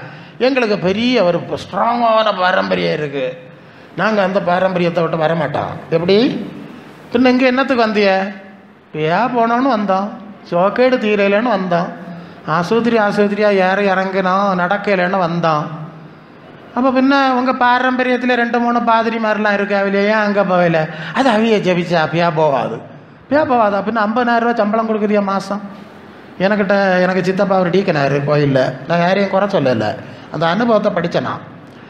மோளுக்கு ஒரு சோக்கேடு வந்து டாக்டர் சொன்னாராம், இது சோக்கேடு மாதிரி இல்லை சார், இது வித்தியாசமாக இருக்குது, நீங்கள் வேறு பிரசங்க ஜெபம் பண்ணுகிற பிரசங்க வேறு பாருங்கள். அவர் ஒரு அந்த மாதிரி அனுபவம் உள்ள டாக்டர், அவருக்கு விளங்கிட்டது கொஞ்சம் வித்தியாசம். இவருக்கு பந்தகோசைக்காரர்களையும் பிடிச்சாது. ஏன்? அவையெல்லாம் சரியில்லையா? நான் சொல்லுவேன், போய் நீங்கள்லாம் 50,000 சம்பளம் கொடுத்து வச்சுருக்க நாட்டேரே சரியில்லைன்னா அவர்கிட்ட சண்டைக்கு போட்டீங்க, நான் பார்த்தேன். நல்ல இல்லையா? நீ ஆராதனை நடத்தப்படாத அளவுக்கு கலகம் பண்ண ஆளுவ தானே நீங்கள்? ஆமாம், அவர்கிட்டே தப்பு இருக்குது. இவன் விசுவாசத்தில் நிற்பார், வல்லு சர்ப்பங்களுக்கு நடுவில் நிற்பார். உங்களை மாதிரி பேழையெல்லாம் கொண்டு அவர்கிட்ட தான் போனான், அவர் ஜெபம் பண்ணணும். நீங்கள் போனவர் அந்த அவர்கிட்ட போய் மோதம். இதெல்லாம் சமாளிக்கிறதுல அவனும் மனுஷன் தானே, தப்பு வரோம். நாங்கள் இல்லைன்னு சொல்லலை, நாங்கள் எல்லாம் புனிதர்கள்னு சொல்ல இல்லையே, நாங்களும் மனிதர்கள் தானே. இதை போட்டு பெருசுப்படுத்துறீங்களா நான் சொல்லுவேன், அதெல்லாம் பழைய காலம். இப்போ வந்துட்டு என்ன ஏது அவர் அப்படி வீட்டுக்கிட்ட ரெண்டு கறங்கிட்டே நின்னாரா. நான் அந்த நேரம் பார்த்து ரோட்டில் ஓடி ஸ்கூட்டரில் போயிருக்கேன், அவர் மெயின் ரோட்டில் இருக்கோம். அவர் பார்த்தார், நம்ம பிள்ளை பையெல்லாம் ஊழியத்துக்கு எல்லாம் போகிறான் இல்லையா, நம்ம பயிலிட்ட போகணுன்னு பின்னால் பைக்கை எடுத்துகிட்டு வந்துட்டார். அங்கே வந்தால் என்ன கேட்டால் கதை சொன்னார், இப்படி ஆக்கம் பிள்ளை எப்படி ஆக்க, நீ ஒன்று வந்து பாரு சோமன் அப்படின்னாரு. நான் சொன்னேன், நீங்கள் கோயிலில் டீக்கனாரு, வியாதிப்பட்டால் சபையின் மூப்பர்களை வரவழைப்பானாக. நீங்கள் எல்லாம் மூப்பம் மாறலையா? ஓட்டு வாங்குறதுக்கு என்னத்தை எல்லாம் நம்பர் அடிச்சுக்கிட்டு நடந்திய, இப்போ ஜெபிங்க சுற்றி இருந்து. அங்கே 2 நாட்டையர் இருக்கார், மாதம் இப்படி சம்பளம் கொடுக்குதிய, அவர் எங்கேயோ பட்டம் எல்லாம் வாங்கியிருக்காராம், அவருக்கு பெரிய அங்கீகாரம் எல்லாம் கொடுத்துருக்கு இல்லையா, அப்போ கூப்பிடுங்க. இல்லையா அவர் வந்து கரெக்டர் அதானே மர்றாங்க. இப்போ இங்கே வந்து அது அவர் ஜெபிச்சா கேட்காது, அவர் நினச்சிருச்சார். அது என்ன அப்படி கேட்காது? நான் சொல்லேன், ஆண்டவர் சொல்லுவதை நீங்கள் கேட்க மாட்டிய. இப்போ உங்களுக்கு ஆத்திரம் வந்து நீங்கள் கூப்பிட்டா அவர் கேட்க மாட்டார். விஷயம் ஈஸி தானே. நாங்கள் கொஞ்சம் போல் கேட்டோம், அதனால நாங்கள் கேட்டால் அவருக்கு இதுக்கு தரணும், இவ்வளவுதான் விஷயம், சிம்பிள். சரி எப்படின்னு சொல்லி எடுத்து சரிப்படுத்தி வீட்டுக்கு போய் ஜெபம் பண்ணி ஆண்டவர் எல்லாம் சொன்னார். சரி உடனே ராத்திரியே போய் போச்சு தான், எல்லாம் நிறைய சாப்பிட்டாச்சும் எல்லாம் சரியாக இருக்கு, இன்னும் நல்ல ஆரோக்கியமாக இருக்கிறாங்க. இல்லையா? அப்போ எதுக்கு சொல்லுகிறேன்னு சொன்னால், ஆண்டவருடைய நிபந்தனைகளில் ஜனங்கள் நடக்க மாட்டாங்க. ஆசீர்வாதம் வேணும் பிரசங்கியாரு, வாக்குத்தத்தம் வேணும் பிரசங்கியாரு அப்படின்னு அப்படி அடித்து பிறண்டு வந்துடுவாங்க. சரி ஜெபம் பண்ணியாச்சு, விடுதலை வாங்கி தந்தாச்சு, பேயை விரட்டியாச்சு, ஆசீர்வாதம் வாங்கியாச்சு, பிறகு ஆளை காணாது. பிறகு எங்கேயாவது நாங்கள் பைக்கில் போகிற வேலை இந்த பார்ட்டி அப்படி போனது மாதிரி இருக்கோம், பிரேக் அடித்து, பிரதர் நீங்கள் அங்கே எங்கள் கூட்டத்துக்கு ஒரு நாள் வந்தியலாம், உங்களை போல இருக்குது. இல்லைண்ணா சிஸ்டர் உங்களை போல. ஆமாம் பாஸ்டர், என்ன தான் கட்டில் தூக்கிட்டு வந்தாவ, நீங்கள் எல்லாம் செவிச்சிய ஆண்டவருடைய புண்ணியத்தில் சகமாக இருக்கேன். அப்படியா, நீங்கள் தானா? பிறகு கூட்டத்துக்கு காணலையே, இப்போ நான் நல்லா இருக்கேன் பாஸ்டர். கொள்ளாமா, இவன் நல்லா இருந்தால் வரமாட்டாளாம், நல்லா இருந்தால் ஆளுவ வரமாட்டான், அடிக்கடி நல்லா இல்லாமல் ஆகணும். இது என்ன வருஷாப்பா, என்ன கிளினிக்கானு கேட்க விவரத்தை பாயிரம். அப்போ ஞாயிற்றுக்கிழமை எங்கே போனிய? அதுக்கு எங்களுக்கு சபை. அப்போ போகிறக்க மாட்டோம், இங்கே என்னத்துக்கு வந்தா? அது வாக்கத்தை வாங்கிறதுக்கு இங்கே வருவோம், ஆசீர்வாதத்துக்கு இங்கே வருவோம், விடுதலைக்கு அங்கே வருவோம். பிறவு அது அங்கே தான் கட்டி போட்டிருக்கு. ஆமாம், அதனால கெட்டு அறையில என்ன இல்லையா, கெட்டாரான்டான் வெள்ளமாக கட்டிக்க இல்லையா. இப்படி ஆகும் ஆளுகளுக்கு லட்சணம் எப்படி இருக்கணும்னு பார்த்து எடுங்க. ஆமாம், நான் இங்கே சொன்னேன், ஆதாம் ஏவாளை ஆண்டவர் ஆசீர்வதிச்சாருங்க. ஆதியாகமம் 1:28, நீ பல்லுகி பெருகி பூமியை நிரப்பி கீழ்படுத்தின ஆசீர்வதிச்சு ஆண்டவர்களே ஆசீர்வதிச்சாரு. இவன் 3ஆம் அதிகாரம் 4ஆம் வசனத்தில் பிசாசு சொல், 2ஆம் அதிகாரம் 17ஆம் வசனத்தில் ஆண்டவர் சொன்னார், டேய் இதை இப்போ சாப்பிடாத, நான் சொல்லும் போது சாப்பிடணும், நீ சாப்பிடும்போது செத்து போவாய், சாகவே. இப்போ பிசாசு சொல்கிறேன் 3:4, நீங்கள் சாகவே சாவதில்லை. உடனே ஆமாம் அந்த பழம் நல்லா தான் இருக்கு இல்லையா, தின்ன மாதிரி பார்வைக்கு இன்பம், கறக்க பார்த்தாலே கறங்கிறோம் போல இருக்கு, புத்தியை தெளிவிக்கும், தின்னக்கு முன்னாலே தெரிஞ்சாச்சு எல்லாம் ஆளுக்கு. என் ஆளுக்கு பயங்கர புத்தி. ஆண்டவருக்கு வசனத்தில் எனக்கு மட்டும்தான் ஒன்றுக்கும் புத்தி கிடையாது பாருங்க. வேற யாராப்பிள்ள இல்லை பறக்கணுமா, பிரதமர் ராவணமா, உலகத்தில் உங்களுக்கு தெரியும் எல்லாத்துக்கும் எங்களுக்கு பயங்கர புத்தி. ஆண்டவர் இயேசு எப்படி நடந்திருக்கிறார், அப்போஸ்தலர் எப்படி சொல்லி, இது மட்டும் தானே உனக்கு புத்தி இல்லை, மற்றதுலாம் ரேங்க் வாங்க தெரியாது இல்லையா, இதுக்கு மட்டும் ஏன் புத்தி இல்லை. அன்னைக்கும் அப்படிதான், அவளுக்கு பயங்கர புத்தி, தின்னதுக்கு முன்னாலே தெரிஞ்சிட்டு என்ன மகிமையான பழம். அவளும் தின்னு மாப்பிள்ளையும் அடிச்சுக்கிட்டு போனா. அப்போ ஆசீர்வாதம் வாங்குறதுக்கு ஆண்டவர்கிட்ட 1:28. இப்போ சேவை செய்யறது சாத்தானுக்கு. அப்போ நீங்கள் எல்லாம் சாத்தானுக்கு சேவை செய்யறதுக்கு, உலகத்துக்கு சேவை செய்யறதுக்கு ஆண்டவர் உங்களை எழுப்பி விடணும், உங்களுக்கு ஆரோக்கியம் தரணும். கல்யாண வீட்டுக்கு போக முடியல, பிரசங்க யாரு சபம் பண்ணுங்க, கட்டிலே கிடந்தா கல்யாண வீட்டுக்கு போகிறது அப்படி, அங்கே போய் படம் காட்டுறது அப்படி. இதுக்கு உனக்கு செபிச்சு உனக்கு சுகத்தை வாங்கி தந்தா என்ன பண்ணம், பியா தள்ளி விட்டுருக்கான் இல்லையா. இப்படி கொஞ்சம் பேர் கிடக்க கோபுரங்களும் என்னத்தான் கோபுரமா, அதான் இதுக்கு என்ன சபையை தான் ஆண்டவர் வச்சார், ஒரு கோபுரத்தை இங்கே பார்க்கல, சபைக்குள்ள எல்லாத்தையும் வச்சார் அல்ல இல்லையா. சபையிலே 1 கொரிந்தியர் 12:28, முதலாவது அப்போஸ்தலரை, 2வது தீர்க்கதரிசிகளை, 3வது போதகர்களை, மேய்ப்பொருள் போதகர் சுவிசேஷர், அது எபேசியர் 4:11 கொஞ்சம் 2 விரிச்சு வச்சிருக்கு. எங்கே வைத்தார், அதன் பின்பு அற்புதங்களை, அந்த வசனம் அப்படி தான் சொல்லலாம். 1 கொரிந்தியர் 12:20. சபையிலே முதலாவது அப்போஸ்தலர், 2வது தீர்க்கதரிசி, 3வது போதகர், அற்புதம், குணமாக்கு வரம், ஊழியம், ஆளுகை, பாஷைகளையும் எங்கே ஏற்படுத்தினார், சபையில் தான் ஏற்படுத்தினார். கோபுரத்தில் ஏற்படுத்தல, கூட்டாரத்தில் ஏற்படுத்தல. ஆளுவெல்லாம் தேவனுக்கு வீடு கட்டுனாவலாம், எங்க தேவனுக்கு, ஏன் அவர் அங்கே தான் வந்து குடியிருப்பாராம். அவர் சிலர்ல வானம் எனது சிங்காசனம், பூமி எனது பாதபடி, எனக்கு அப்படியே வீடு கட்டுவிய நீங்க.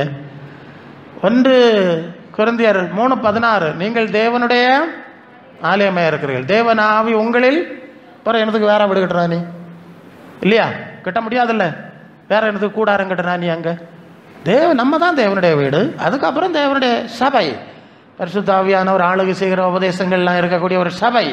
அதுக்கு இடையில ஒரு கோபுரமும் கிடையாது, ஒரு கூடாரமும் கிடையாது. இந்த ஆளு இப்படி தாரமாரா விவரம் எல்லாம் ஓடிட்டு இருக்கா, எல்லாம் இங்கே தான் இருக்கணும். சரி, இதெல்லாம் நீங்கள் பார்த்துக்கிடணும். இந்த மாடர்ன் ക്രിസ്ത്യാനിറ്റിയുടെ ഇഷ്യൂസാണ് ഞാൻ സംസാരിക്കുന്നത് അല്ല ഇല്ലയാ. ഇപ്പോഴിതല്ലേ പ്രശ്നം ഇവിടെ. മക്കൾക്ക് ഇതെല്ലാം അറിയാം, പക്ഷെ അവിടെ അവരങ്ങനെയാണ്, ഇവിടെ ഇങ്ങനെയാണ് എന്നൊക്കെയാണ്. എടോ യേശുവിനെ നോക്കി അവൻ്റെ പുറകിൽ ചെല്ല് അല്ല ഇല്ലയ്யா.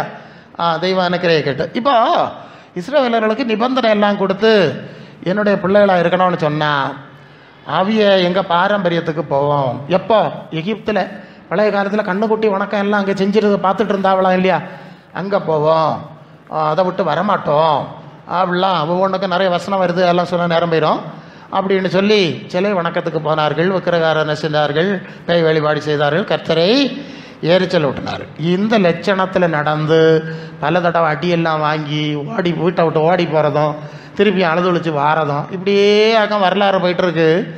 இயேசுநாதருடைய காலத்திலையும் தேவனுடைய தண்டனையின்படி ரோம அரசாங்கத்தின் புறஜாதியாரின் அடிமைத்தனத்துக்குள்ளே சிக்கி இருக்க நாட்களாக்கும். இப்போ மகன் இயேசு பேசுவார். ஆனால் இவங்க சொல்லுது என்னன்னு கேட்டால், நீங்கள் யோவான் 8:39 படித்தா, 8:39 ஒரு உரையாடல். இயேசுநாதர் இயேசு சொன்னார், பாவம் செய்கிறவன் பாவத்துக்கு அடிமையாக இருக்கிறான்னு சொன்னார். இவ்வளவு தான் சொன்ன, வேற ஒன்றும் சொல்லலை. பாவம் செய்கிறவன் பாவத்துக்கு அடிமை. எங்களை அடிமைன்னு சொல்லுதா, நாங்கள் ஆபிரகாம் பிள்ளைய, அடிமைக்கு பிள்ளை வேற. ஆபிரகாம் பிள்ளைகள். ஓஹோ அப்படியா. அப்போ நீங்கள் ஆபிரகாமுக்கு பிள்ளைகள், ஆபிரகாம் உங்களுக்கு அப்பன்னு சொன்னால், அந்த அப்பனுக்கு குணம் உங்கள்கிட்ட இருக்கணுமே, அது இல்லையா உங்கள்கிட்ட? இல்லை இல்லையா. என்னை கொலை செய்ய தேடுகிறீர்கள். என்னைக்காவது ஆபிரகாம் என்னை கண்டான நாளை காண ஆசையாக இருந்தான், எங்களை ஒருத்தரையும் கொலை செய்யலையே, அவன் தேவ ஊழியக்காரில் கொலை செய்யலையே, நீங்கள் எல்லாம் தேவனுடைய ஊழியக்காரில் தீர்க்கதரிசியெல்லாம் கொண்டு இருக்குதியே, அப்போ நீங்கள் ஆபிரகாம் பிள்ளை கிடையாது, உங்கள் கொப்பம் பிசாசு. சரிதானே? அங்கே இருக்குது 44 வரை போனான். நீங்கள் உங்கள் பிதாவாகிய பிசாசினால் அவனுங்க குணம் எல்லாம் உங்கள்கிட்ட இருக்கு. சரிதான், அது சரிதான். அவன் பொய் என்ன பொய்க்கு பிதாவா, உண்மை பேச மாட்டான், சத்தியத்தில் நடக்க மாட்டான். அப்படிப்பட்ட பொய் கூட்டம் நிறைய இருக்குது. அந்த கூட்டமாக நீங்கள் அப்படின்னு ஆண்டவர் நெத்தி அடி கொடுக்கறதை பார்க்குறோம். இந்த சூழலில் தான் அவர் சொல்ல, டேய் ஆபிரகாம் பிள்ளையாக்கம் எங்கள்கிட்ட நியாயப்பிரமாணம் இருக்குது, மோசே எங்களை வழி நடத்தினார், இந்த கதையெல்லாம் பேசப்படாது. தேவனுடைய ராஜ்யத்துக்கு ஏற்ற கனி உள்ளவர்களுக்கு மட்டும்தான் தேவனுடைய ராஜ்யம் கொடுக்கப்படும். ஒரு ஐடியா கிடச்சிட்டா பேக்ரவுண்ட் நீ அந்த கிறிஸ்தவன் இந்த கிறிஸ்தவன் அந்த பேச்செல்லாம் இங்கே பேசலை. பரலோக ராஜ்யம், தேவனுடைய ராஜ்யம், கிறிஸ்துவன் உபதேசம் மாதிரிக்கேற்ற கனி நம்மிடத்தில் இருக்கிறதா என்பதை நீங்கள் கவனித்துக் கொள்ள வேண்டும். சாத்தான் செயல் செய்துவிட்டு இயேசுவன் பிள்ளை அப்பா டேடி மம்மி உயிரே தயிரேன்னெல்லாம் பாட்டு பாடப்படாது. இல்லையா? அதெல்லாம் வேண்டாம். நீங்கள் அவர் சொல்லதை கீழ்படிச்சா போகிறோம். இது ஆண்டவரை ஏமாத்த கள்ள ஃப்ராடு. பழைய பாட்டு பரிசுத்தவங்களாம் பாட்டு எழுதியிருக்காங்க, பயந்து எழுதியிருக்காங்க. இல்லையா? எவ்வளவோ ஆண்டவருக்கு பிரியமாக நடந்த பரிசுத்தவன்கள் எல்லாம் ஒரு பாட்டு எழுதுக்கு பயந்து எழுதியிருக்காங்க. அந்த பாட்டை இன்னைக்கு நம்ம பாடிக்கிட்டு இருக்கோம் இல்லையா? அந்த பாட்டை கேட்டால் நமக்கு எழுப்புதல் வருது, பரிசுத்தாய் வருது. இந்த பயவை தலைக்கு பெயிண்டை அடிச்சுக்கிட்டு ஏசப்பா டேடி மம்மி உயிரே தயிரே தாய்மடியில் தவழுகின்ற குழந்தை போல கால பிசாஸ். இதெல்லாம் பரியாசம். ஆண்டவரை பரியாசம் பண்ணதாக்கா, பரியாசம் பண்ணப்படாது. நமக்கு கொஞ்சம் பயம் வேணும், உங்களுக்கு வேணும். அதில் பார்த்து நீங்கள் அப்படி ஆயிடப்படாது. வந்துக்கிட்டே இருக்குது. ஒரு பிரச்சனை என்ன தெரியுமா? நம்ம பிசாசுக்கு சாமர்த்தியம் என்னன்னு சொன்னால், ஒரு கூட்டுக்குள்ளே இந்த இவ்வளோ கலர் பேர்ட்ஸ் இருக்குது, இது நீங்கள் அடைச்சி போட்டிருந்தா அது அதுக்குள்ளேயே கிடக்கும். வெளியே பறவைகள் வெளியே பறக்கும். அப்போ அந்த கூண்டுக்குள்ளே கிடக்குதுன்னு நினைக்கும், நம்ம அடைச்சே போட்டிருக்கு, கம்பி அழி கட்டி உள்ள அடைச்சே போட்டிருக்கு. அதுவும் எல்லாம் பறந்து தெரியுது. என்ன அழகா ஆடி பாடி பறந்து தெரியுதுன்னு இதோ சங்கடப்படும். எப்படியாவது இதுகளுக்கும் வெளியே சாடிடணும். அது சாத்தானுடைய தந்திரம். என்னது? சாத்தானுடைய தந்திரம். ஒன்றை இருக்கக்கூடிய சேஃப் ஜோனை விட்டு வெளியே இழுக்கணும். ஏன்னா அந்த வேலிக்குள்ளே இருக்கிறத அவனை கொண்ட தொட முடியாது. சொல்லலாம் இல்லையா? யோபா பார்த்து வேலி அடைத்து வைத்திருக்க இல்லையோ ஒன்று. அவன் உள்ளே இருக்கா, எனக்கு வழி இல்லைனா சுற்றி வரிய கணக்காக சுற்றுக்கதான் மிச்சம், உள்ளே போக வழி இல்லை. அவனா வெளியே வந்தாதான் உண்டு. இப்போ வெளியே இடக்குது, கொஞ்சம் ஆளை சுத்த வைப்பான். ஆமாம், அவைய நல்லா தானே இருக்காவ. கை வீசம்மா கை வீசு, கடைக்கு போகலாம் கை வீசு, மிட்டாய் வாங்கலாம் கை வீசுன்னு வீசிக்கிட்டே போகிறாவ. நமக்கு மட்டும் வீசுனா என்ன? அப்படி தானே பொம்பளை எல்லாம் அப்படி தான் இப்போ கொண்டு தெரியுது. உடனே இவைய நினைக்கு நமக்கு எப்படியாவது கம்பியை நெளிச்சு வளைச்சி என்ன செஞ்சிடணும், வெளியே சாடிடணும். எங்கள் வீட்டில் நான் பையனாக இருந்த காலத்தில் அந்த பேர்ட்ஸ் வளர்த்தேன். ஒரு எலி சைடில் எங்கேயோ ஒரு ஓட்டை போட்டுச்சு. நான் கவனிக்கலை. ஒரு பேர்டு வெளியே வந்துச்சு. ஹேய், வெளியே வருதுட்டு இப்படி திருக்கிது, கண்ணா திருக்கி இருக்குது. நான் நினச்சேன் இது போக்குதான், இது பிடிச்சா பிடி கிடைக்குமா? பிடி கிடைச்சா. ஏதோ பைய பிடிச்சிடலான்னு பார்த்தா பறந்து கொஞ்சம் உயரத்தில் போயிருந்து இப்படி திருக்கி இருந்து எங்கேயோ ஒரு காக்கை இருந்து பாஞ்சு சிக்கன் எடுத்துட்டு ஒரே ஓட்டம், கீ கீ கீ கீ கீ கீ. நான் எங்கே பறக்கவா முடியும் காக்கை பின்னால? ஏன் ஒன்று அடைச்சிலே போட்டிருந்தோம்ல, எதுக்கு வெளியே வந்தா? அடப்பு சாசு பேய் ஓட்டப்பட்டு விட்டான், ஒரு சாடி போகிறது விளையாட்டு. இது மாதிரி அதுக்கு வெளியே காக்கை இருக்குதும் கழுகு இருக்குதும் பருந்து இருக்குதும் சித்தணியில் சுத்துதும் தெரியுமா? இது பத்திரமா கூட்டுக்குள்ளே அடைச்சி வேலி அடைக்கப்பட்ட தோட்டத்துக்குள்ளே இருந்தது. இது இப்போ ரோட்டங்கரையில் சாடிச்சு காலேஜுக்கு போச்சு, ஸ்கூலுக்கு போச்சு, அங்கே உள்ளது. ஆமாம், அவையெல்லாம் அப்படி போகிறாவ இப்படி போகிறாவ. நமக்கும் போனால் என்னன்னு இவன் பிசாசு காத்துக்கிட்டே இருக்கான். எப்படா பொறைய வச்சுக்கிட்டு எலிக்கு தேங்காயை சுட்டு வச்சிடும், மணத்து தேங்காயை சுட்டு வைப்பான் இல்லையா? இது போல் அவன் பொறி ஆளுகிட்ட வச்சுட்டு பின்னாலே தெரியுது எப்படா விழம். இதாக கோணலும் மாறுபாடும் உள்ள சந்ததியின் நடுவில் இருக்கிறோம். ஆனால் நமக்கு இஸ்ரவேலுக்கு கொடுக்காத ஒரு காரியத்தை தந்திருக்கிறார். நம்மை ஆலயமாக்கினார். என்ன செஞ்சார்? ஆலயமாக்கி நமக்குள்ளே ஆவியாக தங்கினார் இல்லையா? அந்த பெரிய ஒரு காரியம் இருக்கு. அல்ல இந்த ஆவியானவர் நமக்குள்ளே இருக்கிறதுனால தான் பிசாசுக்கு ஜெயிக்க முடியல. அதனால தான் பரிசுத்தாவியை பெற்றுக்கொள்ள, பரிசுத்தாவிக்கு அடங்கி நட, பரிசுத்தாவியை ஆனவரை மகிமைப்படுத்துகிற அனுபவத்தில் போ, அப்போ தப்பிக்கிடலாம். இல்லை தானியேல் அங்கே போனான், அங்கே கடந்து வெற்றி பெற்றான், தானியேலின் காரியம் ஜெயமாக இருந்தாலும் நீ சாடினான்னா பிசாசு தலையை வெட்டி போடுவான், எடுத்துகிட்டு போயிடுவான். அல்ல இல்லையா? உன்னை காணாது. எலும்பெல்லாம் சிங்கம், சிங்கம் சிங்கம் சிங்கம். என்ன சிங்கம்? உங்கள் எதிராளியான பிசாசானவன் கர்ச்சிக்கிற சிங்கம் போல சுத்துறான் இல்லையா? சிங்கம் தானே. அந்த சிங்கம் தானியெல்லாம் ஒன்றும் செய்யலை, இந்த சிங்கம் ஒன்றா விழுங்கி படம் இல்லை இல்லையா?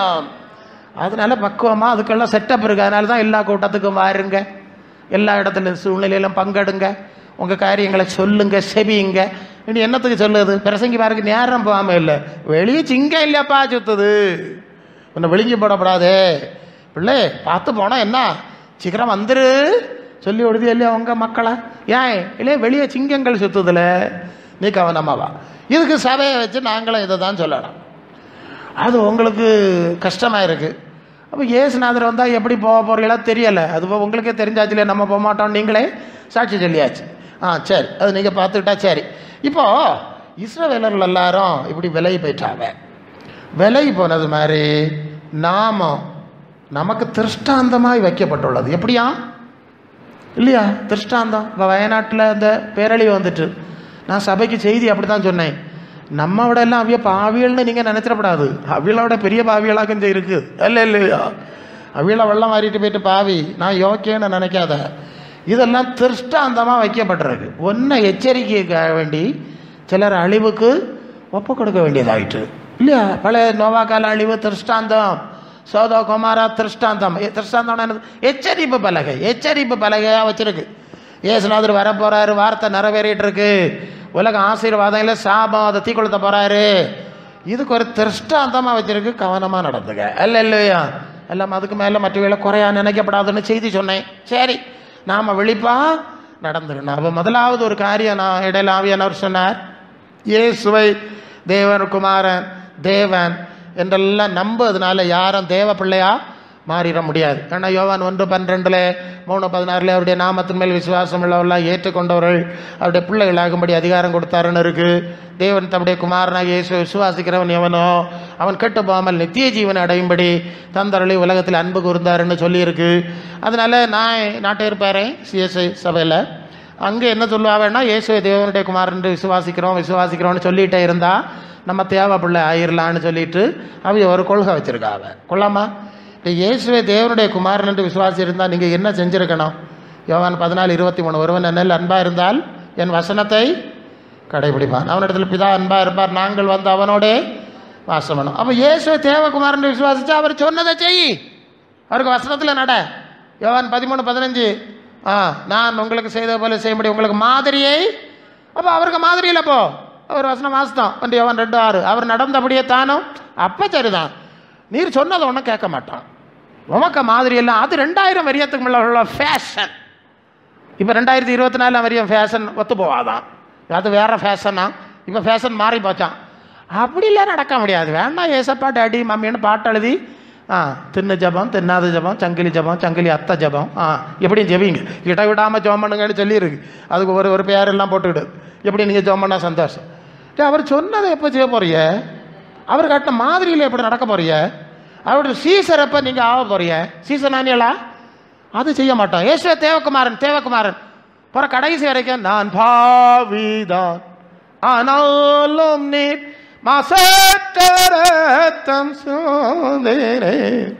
அந்த அங்கே சர்ச்சில் எப்போ அடிக்கடி பாடுற பாட்டு நான் பாவிதான் படியாச்சு. ஒரு ஆள் அவுட் ஆயிடுச்சு. இப்போ பாக்ஸில் வச்சிருக்கு. அடுத்தது பேள உண்ட மாலை போகலிடம் தாருமே பக்கம்பட்டு கோயமோ பாவசன்னீர் வெள்ளமோ பாவதோஷம் யாவையும் பாக்கம்படி அருளும். டிக்க மாதிரிலாம் வரிசையான கோரா பாடு சேலை பார்க்கணும். ஓ டேய் சாவுதுற பாவின்னு நீயே நெஞ்சில் அடிச்சாச்சு. செத்த பிறகு பெட்டியில் வச்சுக்கு பகலிடம் தாரம். உனக்கு புகலிடம் தேடுதியா இல்லை அந்த பாடி ஆனவருக்கு புகலிடம் தேடுதியா? வாரத்தில் 3 நாள் சாவு மணி அடித்தாதான் நீ புகலிடம் தேடுவியா? டேய் இது புகலிடம் தேட வேண்டிய நேரமாயாது அல்ல இல்லையா? வாலிபத்தில் நினைன்னு சொன்னார். நல்ல காலத்தில் நினைச்சு மனம் திரும்பி குணப்பட்டு புகலிடம் தேடி போயிருக்கணும். இன்னும் உங்களுக்கு புகலிடம் கிடைக்கல, அதானே அர்த்தம். புகலிடம் இல்லைங்கிறது தெரியுது. புற கடைசியில் குருவானவர் சிலுவை கள்ளன் இருந்தான், அவனை இன்று என்னுடன் பரலோகத்தில் இருப்பாய். எங்கேயா? பரலோகத்தில் இருப்பானா? இரண்டு வருஷம் சொல்லிட்டாரு. அது அந்த மொழிபெயர்ப்பில் பரலோகம்னு இருக்கு பாஸ்டர், பரதீசில் இருப்பாய் அப்படின்னா. அப்போ பரலோக ராஜ்யம்னா சிலுவை கள்ளமாக இருக்கும், கள்ளி எழுக்கிற ராஜ்யம். இந்த மார்க்கம் எப்படி இருக்கும்? இதில் இருந்தால் பியா வராமல் இருக்குமா? நீ சொல்லு. இதுக்குள்ளே இருந்துக்கிட்டாக்கா வண்டியும் படிச்சுக்கிட்டு அங்கே எங்கேயோ ஓடிட்டு நடந்தா பே எப்படி போவோன்னு கேட்டேன். அல்ல இல்லையா? சிலுவக்கள்ளம் மரம் கள்ளி எங்கே? சிலுவக்கள்ளம் எங்கே போனான்? அதே 1 பேதுரு 3:18 படித்தா ஏசு அந்த ஆவியிலே பாதாளத்தில் காவலில் உள்ள ஆவிகளுக்கு அப்படி தானே இருக்குது. அது ஒரு தனி விஷயம். அது பரவ பாதாளத்துக்கு போனார். அந்த நிச்சயா விசுவாச பிரமாணம் சொல்லுவாங்க சிஎஸ்ஐ சர்ச்சில். என்னது? நம்முடைய நாதர் இயேசு கிறிஸ்துவை விசுவாசிக்கிறேன், அவர் கன்னிமரியாளுக்குள் பரிசுத்தாவியினர் பிறந்தார், அந்த பிலாத்தின் காலத்திலே பாடுபட்டு மரித்து அடக்கம் பண்ணப்பட்டு பாதாளத்தில் இறங்கினார். எங்கே இறங்கினாரு? எங்கே இறங்கினாரு? அங்கே பார்த்துடுங்க. அவர் பாதாளத்தில் இறங்கினாரா? சிலுவை கலண்ட சொன்னாரா? நீ பரலோகத்துக்கு போயிரு, என்ன நான் பாதாளத்துக்கு போகிறேன். என்னடா இது? இல்லை இல்லை, அங்கே தானடா கூட்டிகிட்டு போயிருக்கணும். நோவா காலாவி இருந்து அங்கே வா, அங்கே மிச்சத்தை அங்கே பேசிக்கலான்னு கூட்டி. இதுதான் நடந்தது. பரதீசுனா துன்பம் இல்லாத இடம்னு ஒரு அர்த்தம் இருக்குது. அங்கே பாதாளத்தில் 3 பகுதி இருக்குது. மேல் பாதாளம், மத்திய பாதாளம், தாழ்ந்த பாதாளம். மேல் பாதாளம் தான் அந்த ஐஸ்வர்யம், சாரி லாசரு ஆபிரகாமோட இருந்த இடம். இப்படியெல்லாம் ஒரு பகுதி இருக்குது. அதை பற்றி போட்டிருக்கிற வார்த்தை. அப்போ சிலுவைக்கல் அப்பா இந்த மார்க்கம் எப்படி இருக்கும்? அப்படி இருக்காதேன்னு சொல்லி இல்லையா, பேயை விட்டு நோயை விட்டு அங்கே இருந்து உருப்படாமல் ஆக்கி உன்னை விரட்டி ராத்திரோடு ராத்திரியாக பிரசங்காரே பேய் வந்துட்டு என்ன சொல்லி வந்து செவ்வாய் இப்படி தான் எல்லோரும் வந்தியா இல்லையா? நீங்கள் இப்படி தான் வந்திருப்பீங்க. சரி, கத்துறவங்களே ஆசிரியர். ஸோ அதனால் இப்படி சொல்லிக்கிட்டு நடந்தால் பரலோக ராஜ்யத்துக்கு போக முடியாது. முதல் விஷயம் அதை நான் உங்களுக்கு சொல்லிட்டேன். அப்போ இயேசுவின் வார்த்தை மாதிரி சீஷத்துவத்தில் நாம் நடக்க வேண்டியது அவசியம் அல்ல. இல்லை, மற்ற 5:48 சொல்லுது, பரலோகத்தில் இருக்கிற உங்கள் பிதா பூரண சர்க்குணராய் ஆகையால் உங்கள் பிதா பூரண சர்க்குணராக இருக்கிறது போல நீங்களும் பூரண சர்க்குணம். அப்போ பிதாவின் குணம், பரிசுத்த குணம், ஆவியின் கனின்னு கலாத்தியர் 5:22 சொல்லியிருக்கு. ஆவியின் கனியோ அன்பு, சந்தோஷம், சமாதானம், நீடிய பொறுமை, தயவு, நற்குணம், சாந்தம், விசுவாசம், இச்சை அடக்கணும் 9 குணத்தை சொல்லியிருக்கு இல்லையா? இந்த குணம் நம்மகிட்ட இருக்கான்னு பார்க்கணும். அல்லல்லோ ஆண்டவருடைய அது ஆவி, தூய ஆவி ஒருவருக்குள்ளே இருக்குன்னு சொன்னாலே அவருக்குள்ளே என்ன வரணும்? ஆவியின் கனி வரணும், ஆவியின் கனிகள் வரணும். ஆவியின் கனிகள் இல்லாத வாழ்க்கை கிறிஸ்துவோடு இணைக்கப்பட்ட வாழ்க்கை அல்ல, தேவ ராஜ்யத்துக்கு ஏற்ற வாழ்க்கை அல்ல. அல்லையா? அப்போ இந்த கனிகள் இருக்கிறதா என்று சொல்லி நாம் கவனித்து பார்த்து கொள்ள வேண்டியது. அவள் அடிக்கடி பார்க்கணும். அதுக்கு மேலே 2-3 வசனம் இருக்கு இல்லையா? ஆமாம், அது களிகள், வரிகள், களியாட்டுகள், கொலைகள், மார்க்க பேதம்லாம் நிறைய இருக்கு. அந்த மாதிரி கனி இருந்தால் நமக்குள்ள பிசாசு இருக்குன்னு அர்த்தம். கீழே இருக்க அந்த 22-23 வசனத்தில் இருந்தால் நமக்குள்ள தேவனுடைய ஆவி இருக்கிறது என்று அர்த்தம். ஹல்லேலூயா, ஹல்லேலூயா. அப்போ கனிகளை அடிக்கடி கவனித்து பார்த்து நாம் கிறிஸ்துவுக்கேற்ற தேவ ராஜ்யத்துக்கேற்ற கனி உள்ளவனா இருக்கிறேனா என்கிறதை நீங்கள் சிந்தித்து உறுதிப்படுத்தி சுத்திகரிப்புக்கு உங்களை அர்ப்பணிக்க வேண்டும். ஹல்லேலூயா. அப்படி இல்லாமல் நான் கூட்டத்துக்கு போகிறேன், நான் அப்படி இருக்கிறேன், இப்படி இருக்கிறேன், நான் எடுத்துருக்கிறேன், இதெல்லாம் நல்லது தாங்க. ஆனால் அதெல்லாம் அந்த கனிகளை உங்களுக்குள்ளே உருவாக்கி இருக்க வேண்டும் என்பதை நாம் அறிந்து கொள்ள வேண்டும். ஒரு பாட்டு பாடுவோம் இல்லையா? தேவனின் ஆலயமே, பரிசுத்த ஆலயமே, மகிமையின் ஆலயமே, நாமே ஆலயமே, தேவ ஆலயமே, கர்த்தருடன் என்றும் இசைந்திருப்போ, அவரு ஒரே ஆவியாயிருப்போ, கர்த்தருடன் அவர் ஆயிருப்போ, நாளும் சரீரத்தினால் மகிமை செலுத்திடுவோம் கர்த்தருக்கே என்றும். ஆவியினாலும் சரீரத்தினால் மகிமை செலுத்திடுவோம் கர்த்தருக்கே என்றும். தேவனின் ஆலயமே பரிசுத்த ஆலயமே மகிமையின் ஆலயமே நாமியோ ஆலயமே தேவன் ஆலயம். ஹல்லேலூயா ஹல்லேலூயா. சரி, அப்போ இயேசுவின் போதனை மாதிரியிலே நடக்கிற தேவ பிள்ளைகளாக இருக்கணும். பரலோக பிதாவின் சித்தம் செய்யணும் என்ற ஆவியானோர் வசனங்களை நமக்கு தந்திருக்கிறார். சும்மா கர்த்தாவே கர்த்தாவேன்னு சொல்லிட்டு தெரியப்படாது. நம்மை ஆட்கொண்டு நடத்துகிற ஆவிக்கு ஏற்ப நடந்து கொள்ள வேண்டும். ஆவிக்கு ஏற்ப நடந்து கொள்ள வேண்டும். எபேசியர் நிருபத்தில் நீங்கள் புதிதான ஆவி உள்ளவர்களாகி 4ஆம் அதிகாரமாக அந்த வசனம் எடுங்க. புதிதான ஆவி. பழைய ஆவி பழைய குணத்தை கொடுக்குது. புதிய ஆவி புதிய கிறிஸ்துவின் சாயலை நமக்குள்ளே உருவாக்குறது. புதிதான ஆவி உள்ளவர்களாகி. இப்போ 22 படிச்சிடலாமே. 4:22 அந்தபடி முந்தின நடக்கைக்குரிய மோசம் போக்குற இச்சைகள், உன்னை ஏமாற்றி அழிவில் குழப்பி கொண்டு விடுகிற மோசம் போக்கு இச்சைகளாலே கெட்டு போகிற பழைய மனுஷனை களைந்து போட்டு உள்ளத்தில் புதிதான ஆவி உள்ளவர்களாகி மெய்யான நீதியிலும் பரிசுத்தத்திலும் தேவனுடைய சாயலால் சிருஷ்டிக்கப்பட்ட புதிய மனுஷனை. அப்போ புதிய ஆவி வந்தால் புதிய குணம், புதிய மனுஷன். மோசம் போக்கு இச்சைகள் எல்லாம் விட்டு வெளியே வந்துடணும். இப்போ சாசு ரொம்ப சாமர்த்தியம். ஒரு பொம்பளை இருந்தான் உலகத்தில், அவளுக்கு முகம் இன்னும் கொஞ்சம் வித்தியாசமாக இருக்கணும்னு நினச்சி அவள் அந்த பிளாஸ்டிக் சர்ஜரியா என்னமோ இப்போ இருக்க லேட்டஸ்ட் என்னெல்லாமோ செய்தாலாம். செய்து அது ஒரு அலர்ஜி ஆகி முகம் விகாரமாக மாறி போச்சு. கொள்ளாமா இருந்த முகத்தை அழகாக்குறதுக்கு கோடிக்கணக்கில் ரூபா செலவாக்கி அவள்கிட்ட நிறைய பைசா இருந்து சாத்தான் சொன்னான், இதை கொண்டங்க கொடு, ஒன்று இன்னும் பரலோக வாசியாக நம்ம சாயலில் மாற்றிடுவான், டாக்டர் மாற்றி தந்துடுவான்னு சொல்லியிருப்பான். அவள் கொண்டு கொடுத்து ரூபாயெல்லாம் கொடுத்து அது போகிற ஒரு அலர்ஜிக்காகி முகம் மனுஷன் எனக்கு முகம் சிங்க முகம் மாதிரி மாறி போச்சு. கொள்ளாமா இன்னும் என்ன செய்யுது? நெட்டில் எல்லாம் சர்ச் பண்ணால் கிடைக்குது. ஒன்றும் செய்ய முடியாது. இன்னும் வீட்டை விட்டு வெளியே ரூமை விட்டு வெளியே வர வழி இல்லாமல் ஆச்சு.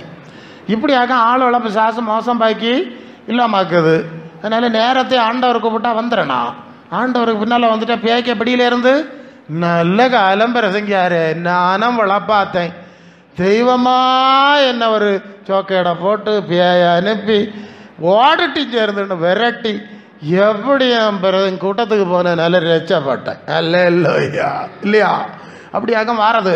அதனால் ஆண்டவர் கூப்பிட வேலை வந்துடணும். அவருக்கு பின்னால் நடந்துட்டா அது நல்லது. சரி, அப்போ ஆவிக்கேற்ற குணம், புதிய மனுஷன், புதிய சிந்தை, புதிய சாயல் நமக்குள்ளே வர வேண்டியது அவசியமான காரியம். இப்போ ரோமர் 12:1-2 சொல்லுது.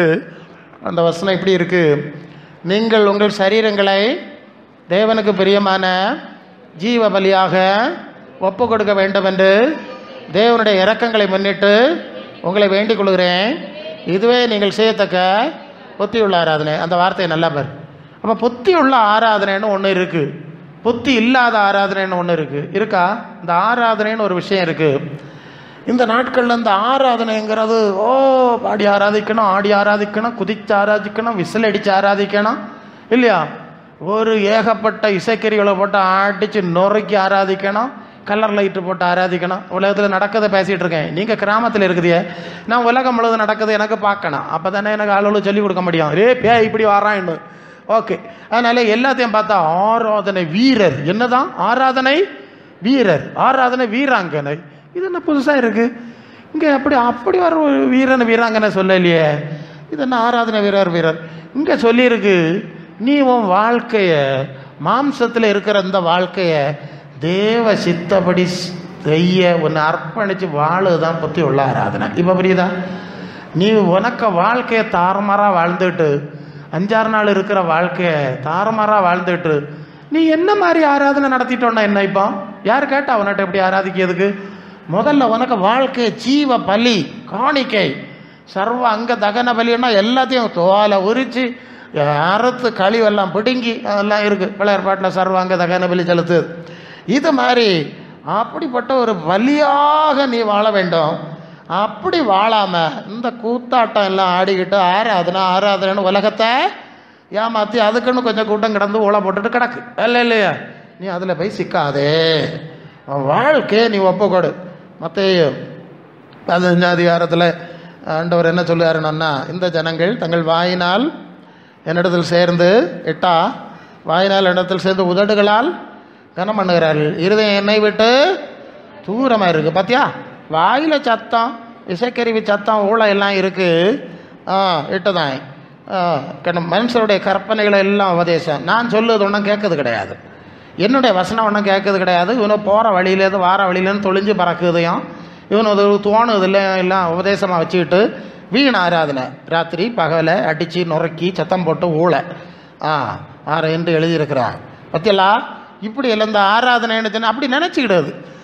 ஆராதனைன்னு சொன்னால் தேவ சித்த, உண்மையில் சொல்லுறேன், அதாவது கர்த்தரை இரவும் பகலும் நீ ஆராதிக்கிற தேவன் அந்த வசனம் இருக்கு. இந்த ஆராதனை என்ற வார்த்தையினுடைய சரியான பொருள் தேவனுக்கு நம்மை ஆழமாக அர்ப்பணித்தல் இல்லையா? தேவனோடு இணைக்கப்படுதல். சரியா? தேவனுக்கு அர்ப்பணிச்சாதான் தேவனோடு இணைப்பில் இருக்க முடியும். இதை தான் ஆராதனையினுடைய ஆழம். இப்போ நாம் வரும்போது சில பாட்டு பாடும்போது நம்முடைய இருதயத்தை தேவனுக்கு நேராக திருப்புகிறோம். ஒன்று, சங்கீதங்களினாலும் ஞான பாட்டுகளினாலும் ஒருவருக்கொருவர் புத்தி சொல்லணும். என்னது? பாட்டெல்லாம் புத்தி சொல்லுவது தானே. இல்லை இப்போ வாசலில் தேவன் ஆலயமாக இருக்கோம் இல்லையா, இப்படி இல்லையா நம்ம இருக்கணும், புத்தி சொல்கிறோம். நமக்கு நாமே புத்தி சொல்கிறோங்க. தேவனுக்கு நேராக மனசை திருப்புறோம், புத்தி சொல்கிறோம், சீர்திருந்துறோம். இப்படி செய்யும்போது நம்முடைய மனம் தேவனோடு இணைக்கப்படுது இல்லையா? அல்லாமல் நீங்கள் ரொம்ப நேரம் காட்டு பாட்டு பாடினோன்னா அவர் சந்தோஷப்பட்டுருவாருன்னு நினைக்கிறீங்களோ, அதுக்கு தான் அவருக்கு நேரம் இப்போ இல்லையா? இல்லை, அதுக்கு அர்த்தம் அதுவல்ல. ஆராதனையை தப்பாக விளங்கிக்கிறாங்க. அப்படி ஒரு பழக்கியிருக்காங்க. அவர் ரொம்ப நேரம் பாட்டு பாடிட்டா அவர் சந்தோஷப்படுவார். தேவன் நான் சொல்கிறத செய் இல்லையா? 40 நாள் உபவாச ஜபம் வச்சு சாதிக்காத விஷயத்தை 40 செகண்டில் நீ தேவ சித்தத்துக்கு அர்ப்பணிச்சா காரியம் ஆயிரும் இல்லையா? ஓகே, இதுதான் தப்பு. நான் சொல்கிறத செய்யப்பா, சொல்லதுக்கு கீழ்படிச்சா தட்ஸ் ஆல், ப்ராப்ளம் ஓவர். அதை செய்யாமல் வேற போலி சடங்குகள், போலி நிறைய வழிபாடுகள் இருக்குது உலகத்துல எல்லாம், பயங்கரமான வழிபாடுலாம் இருக்குது. இதெல்லாம் செஞ்சுட்டு போகிறேன். இப்போ கிறிஸ்தவர்லாம் அப்படி தான் போயிட்டு இருக்கிறாங்க இல்லையா? அவர் சொன்னது செஞ்சது சித்தத்தில் நடக்க மாட்டாங்க. பிறகு இப்படி போய் கிடந்து 40 நாள் தின்னா மாட்டேன். நீ தின்னா மாட்டேன் தான் உனக்கு குடல் நாசம் ஆகும், அவ்வளோதான். வேற என்னத்தை நடக்கும்? போ இல்லையா? உன்னோட தின்னா கிடக்க சொன்னா நான் எப்படி நட அந்த வசனம் அடுத்து தாரேன். எப்படி தேவனுக்கு அர்ப்பணிக்க வேண்டும் என்கிறதையும் அங்கே சொல்லியிருக்கு. அடுத்த வசனம் ரோமர் 12:2. நீங்கள் வாசிங்க. இந்த பிரபஞ்சத்துக்கு ஒத்த வேஷம் தெரியாமல் தேவனுடைய நன்மையும் பிரியமும் பரிபூர்ணமான சித்தம் என்னவென்று பகுத்தறியத்தக்கதாக உங்கள் மனசு புதுசாகிறதுனால மறுரூமாக நல்லா பார்த்துக்க. அப்போ இந்த உலகம் பிசாசுக்குள்ளே கிடக்கு, எல்லாரும் ஆகாயத்து அதிகாரப்பூர்வ ஆவியில் நடக்காத, அதுபோல் நீயும் ஜாலரை அடிச்சுக்கிட்டு மேட்சுக்கு மேட்சா நிற்காத. சரியா? இப்பிரபஞ்சத்துக்கு ஏற்ப வாழாத, நடக்காத.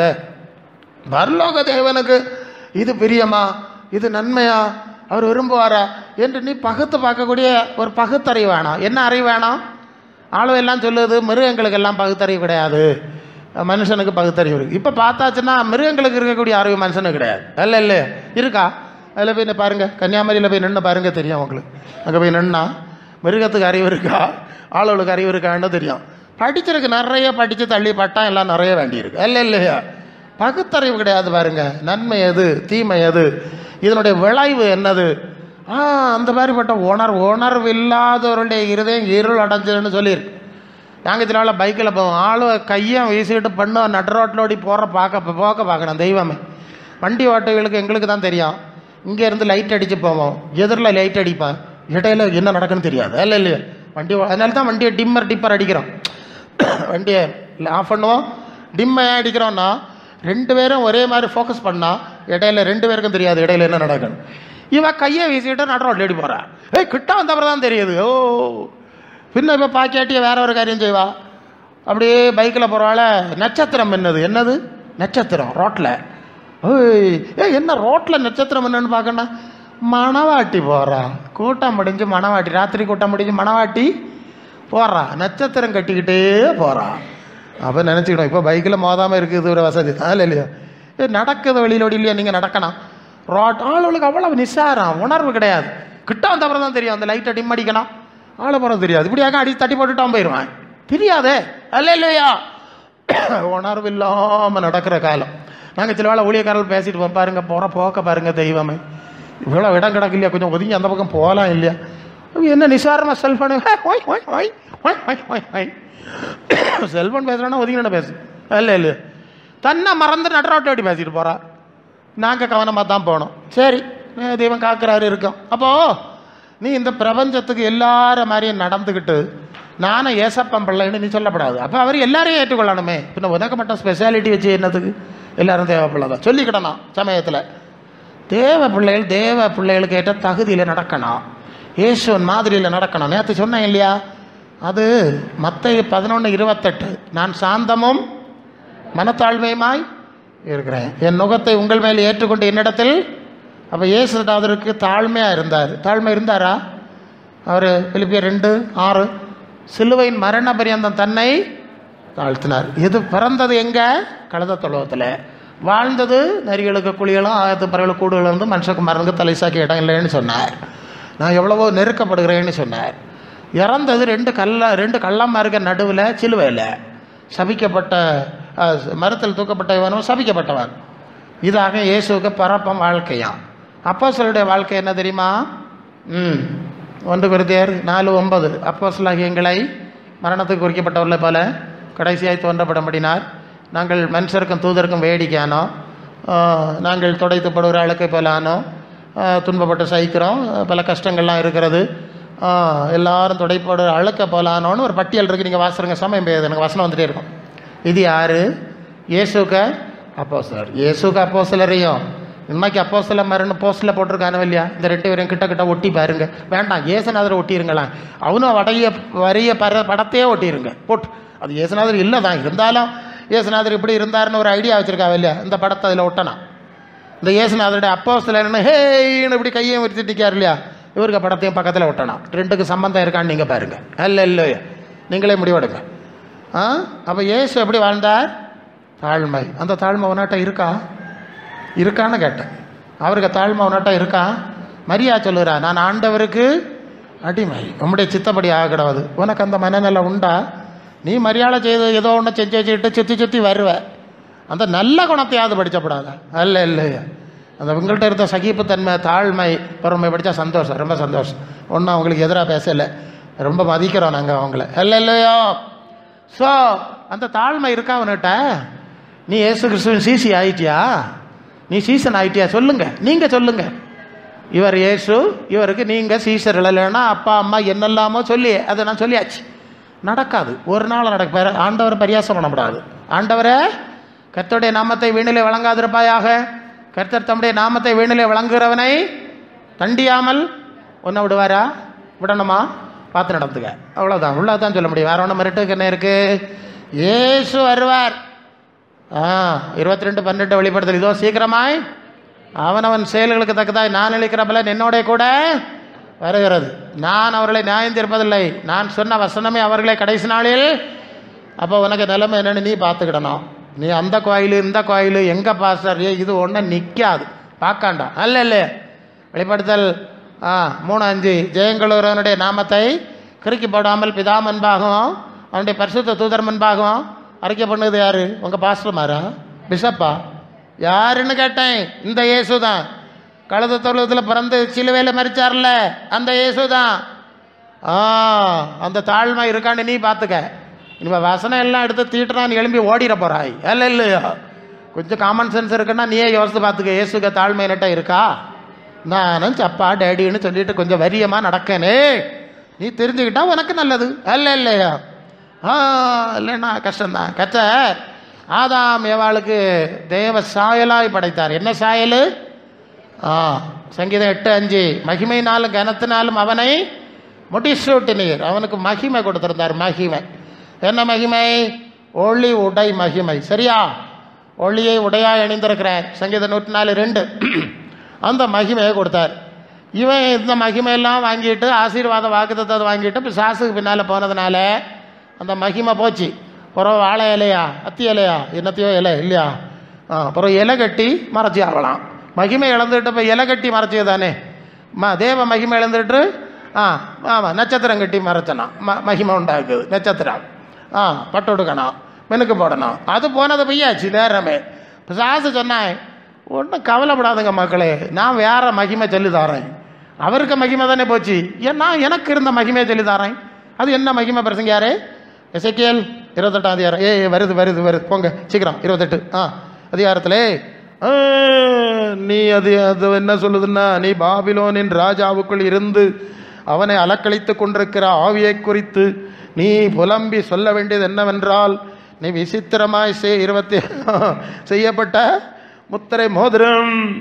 வாசிங்க 28 புலம்பி அந்த வசனத்தை கரெக்டாக சொல்லி 28:12 நீ விசித்திரமாக செய்யப்பட்ட ஆசாமியாக்கம் முத்திர மோதிரம். ஓ உனக்கு உன்னுடைய ஞானம் பயங்கரம்.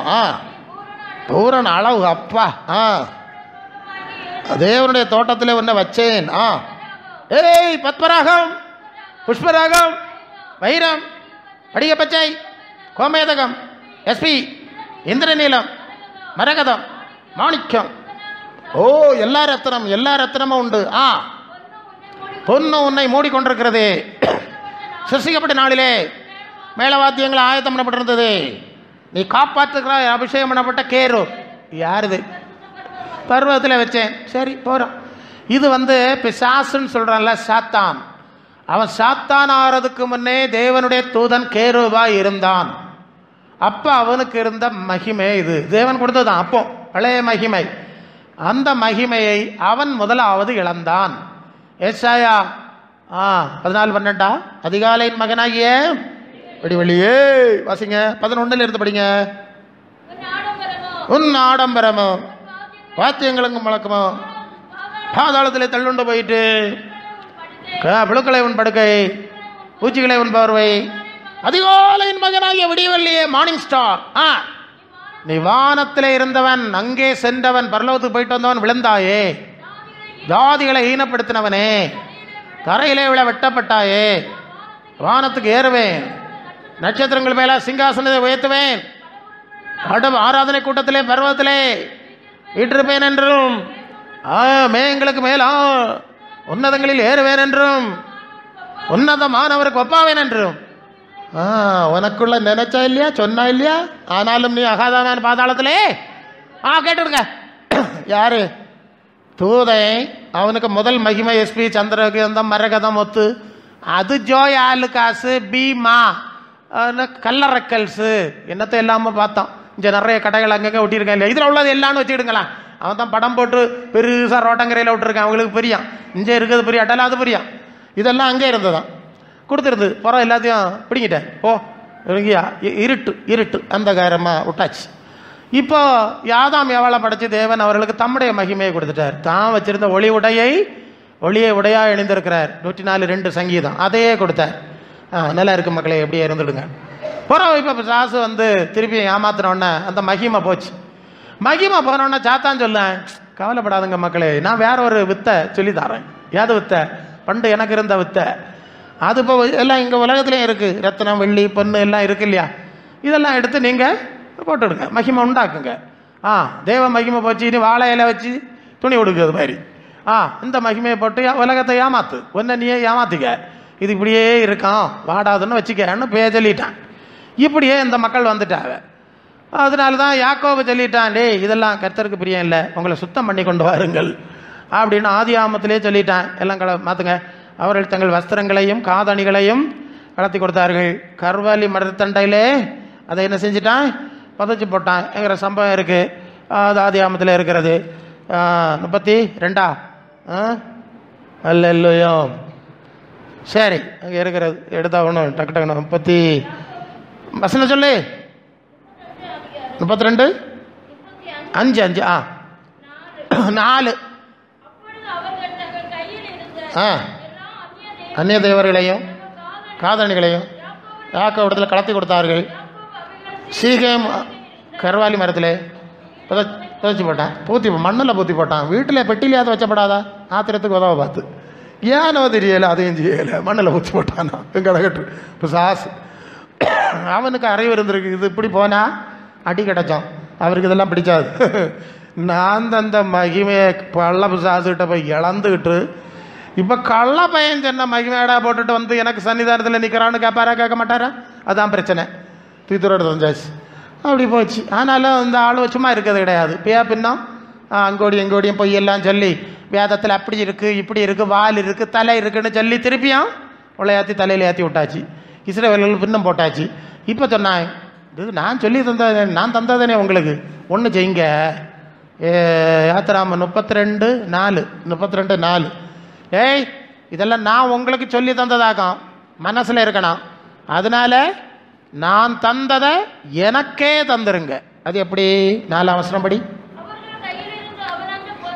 அவர்கள் கையில் இருந்த இஸ்ரவேலர்கள் கையில் இருந்த பொன்னை அவன் வாங்கி சிற்ப கருவியினால் கருப்பிடித்து ஒரு கன்று குட்டியை வார்ப்பித்தான். அப்பொழுது அவர்கள், இஸ்ரவேலரே, எகிப்திலிருந்து நடத்தி கொண்டு வந்த தெய்வங்கள் பத்தியா கண்ணுக்குட்டி செய்கிறதுக்கு எங்கே இருந்து? அதான் அவன்கிட்ட உள்ளது அவன்கிட்ட போய் சேர்ந்ததுப்பா. அதான் ரூட்டு. அவர் ஒளிச்சு வராரு, பதுங்கி பதுங்கி. இது சாத்தான் தான் கொடுத்தான்னு ஜனங்களுக்கு தெரியப்படாதுல்ல. அப்படி பதுங்கி பதுங்கி பதுங்கி வந்துட்டான். பிரசங்கமாக இருக்குன்னு தெரில. எங்களுக்கு ஆவியானவர் சொன்னார், இந்த கள்ளம் அங்கே இருந்தே ஆரம்பித்தான். அல்ல இல்லையா? அவன் தான் சொன்னான், இதை வச்சு கண்ணுக்குட்டி உண்டாக்கு. இது நான் சொன்னது, நான் தந்தது தானே, உங்களுக்கு காற்றுல போட தந்தேன், இன்னும் கலத்தி எனக்கு செய். கொள்ளாமா? எனக்கு உள்ளது. இவன் புரிஞ்சுதா? இது பிசாசனுடைய ஏற்பாடு. இது பிசாசனுடைய, உனக்கு இந்த சரீரம் மண்ணில் வைக்கப்படங்கிறத நீ நினைக்கக்கூடாது, நம்பக்கூடாது என்பதற்கு பிசாசு செய்த முதல் ஏற்பாடு. இந்த சரீரத்துக்கு பதிலாக இயேசு தம்முடைய சரீரத்தை போல ஒரு வாடாத சரீரத்தை கொடுப்பார் என்பதை நீ நம்பக்கூடாது, அதுக்கு காத்திருக்கக்கூடாது, அதுக்காக நீ பிரயாசப்படக்கூடாது என்பதற்கு சாத்தான் காட்டுற வித்தை. புரியுதா உனக்கு? அதான் விஷயம். அப்புறம் உனக்கு அந்த மகிமை, சுத்தமும் பிரகாசம் உள்ள மெல்லிய வஸ்திரம், இந்த மகிமை உடை மீண்டும் கொடுக்கப்படுறது. நல்ல கவனிங்க. 19:8 வெளிப்படுத்தல் 19:8 சுத்தம் பிரகாசம் உள்ள மெல்லிய வஸ்திரம் தரித்துக் கொள்ளும்படி பரிசுத்தவான்களுக்கு அளிக்கப்பட்டது. அது பரிசுத்தவான்களுடைய நீதிகளே. ஒரு பிரகாசமான உடை. அது என்ன பிரகாசம்னா, ஏற்கனவே தேவன் ஒளி உடையை கொடுத்திருந்தார், அது போச்சுது, அதை திருப்பி கொடுக்குறார். அதுதான் வெளிப்படுத்தல் 3:5 ஜெயங்கொள்ளுறவனுக்கு வெண் வஸ்திரம் தரிப்பிக்கப்படும்ங்கிறது மகிமையை குறைக்கிறது. இந்த வஸ்திரம் இல்லை. இங்கே ஒன்று புரியணும். புரியுறீங்களா? இங்கே வெள்ளம் இது சிம்பிளாக ஹம்பிளாக இருக்கட்டும்னு ஒரு மாடலுக்கு போட்டிருக்கோம், சரியா? இந்த வஸ்திரம் கிடையாது. ஆனால் சில வேளை சிலர் அப்படி தப்பாக நினைக்கிறாங்க. அது வெளிப்படுத்தல் 3, நீ உடுத்தி கொள்வதற்கு வெண் வஸ்திரங்களை என்னிடத்தில் வாங்கி கொள்ளவும் நான் உனக்கு ஆலோசனை சொல்கிறேன்னு ஒரு வசனம் இருக்குல்ல. 3:17 14 18 ஐஸ்வர்யம் உள்ளானாகும்படி நெருப்பில் படமாட்ட பொண்ணு வெளிச்சம் காணாதபடி உடுத்தி கொள்வதற்கு வெண் வஸ்திரம் வாங்கி கொள்ளும்படி பார்விளையும்படி உன் கண்களுக்கு கலிக்கப்படவும். கவனிங்க, இங்கே 3 விஷயம் சொல்லியிருக்கு. நீ முதல்ல உடுத்தி கொள்வதற்கு வெண் வஸ்திரங்களை வாங்கணும். யார்கிட்ட வாங்கணும்? யார்கிட்ட வாங்கணும்னு? யார்கிட்ட? என்னிடத்தில் வாங்கணும்னு சொன்னால் போத்தீஸில் போய் வாங்கி வச்சுனாரா? நல்ல பெருமாளில் வாங்கி வச்சுனாரா? அவன்கிட்ட எனக்கிட்ட வாங்கணும் இல்லையா? அது இல்லை. அவர் இப்போ ஆண்டவர் தார வஸ்திரம் இல்லையா? அது வேற. அதை மனசிலாக்குங்க. இது தப்பு கிடையாது, நாங்களும் யூஸ் பண்ணுறோம். மகிமை உன் குணத்துக்கு கிரியைக்கு ஏற்ப ஒரு மகிமையை உனக்கு கொடுக்குறேன். நல்ல 1 Corinthians 15:40-41 சூரியனுடைய மகிமை வேறு, சந்திரனுடைய மகிமை வேறு, நட்சத்திரங்களுடைய மகிமை வேறு. மகிமையில் வித்தியாசம் இருக்குது. ஒரு ஆள் சூரியனை மாதிரி சந்திரனை மாதிரி வித்தியாசமாக பிரகாசம் இருக்குது. அதை கொடுக்குறேன், கிரியைகளுக்கு ஏற்ப கொடுக்குறேன். ஞானவான்கள் ஆகாய மண்டலத்து ஒளியை போல, அநேகரை நீதிக்குட்படுற நட்சத்திரங்களை போல என்றும் என்றும். அது தானியேல் 12:6 பிரகாசிப்பார்கள். இதெல்லாம் மகிமை, கிரியைக்கேற்ற மகிமை, செயலுக்கேற்ற வித்தியாசமான பிரகாசத்தை தேவன் கொடுக்குறார். அது உண்மை. இது ஆண்டவர்கிட்ட வாங்கணும். நீ கடையில் வாங்கி வெள்ளை வஸ்திரம் கட்டிட்டு எனக்கு ஆண்டவர் வெள்ளை வஸ்திரம் தந்திருக்காரு வெண்ண பேசாத. முதல்ல பரிசுத்தமாக உடை அணியணும். எப்படி உடை அணியணும்? எப்படி உடை அணியணும்? பரிசுத்தமான உடை அணியது எப்படி பிரசங்கியாரு? உங்களுக்கு ஈஸியாக அவனை சொல்லட்டா? பக்கத்தில் ஒரு கத்தோலிக்க தேவாலயம் இருக்கு இல்லையா, அங்கே காலையில் இந்த கன்னியாஸ்திரிகள் வருவா பத்திரிக்கைலாம் ஞாயிற்றுக்கிழமை, பொம்பளைகளெல்லாம் இப்படி தான் உடை அணியணுமா, அப்படி தான் பைபிளில் இருக்குது. தொற்கால் அங்கி தச்சு கொடுத்தாலாம் கொள்ளாமா, இங்கே இருக்குது, எல்லாம் வசன பேஸ் தான். அந்த மரியாளுக்கு ட்ரெஸ் போடுற இதுதான் சரியான ட்ரெஸ்ஸு, நீங்கள் போடுறதெல்லாம் கிடையாது. இனி ஆம்பளைலாம் இருந்தால் ஃபாதர் மாதிரி, இல்லைன்னா அதனால தான் நாங்கள் இப்படி போடுறோம். வேஷ்டி, நான் பைக்கிலெல்லாம் போகிறதுக்கு பேண்டில் வந்தால் அது வச்சுருப்பேன், வந்து உள்ளே மாற்றிட்டு தான் வரணும்.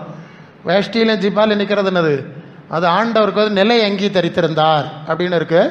அவருடைய அங்கி மேலிருந்து கீழ் வர ஒரே தையல் இல்லாமல் இருந்து அதை பங்கு போட்டாருலாம் வசிக்கல. ஆமாம், பவுலுக்கு அங்கி எல்லாம் வசனம் தான். சரி, ஷார்ட்டாக பண்ணும். அப்போ ஒரு ஃபுல் கவரிங் வேணாம், அது ஆணுக்கும் சரி பெண்ணுக்கும் சரி.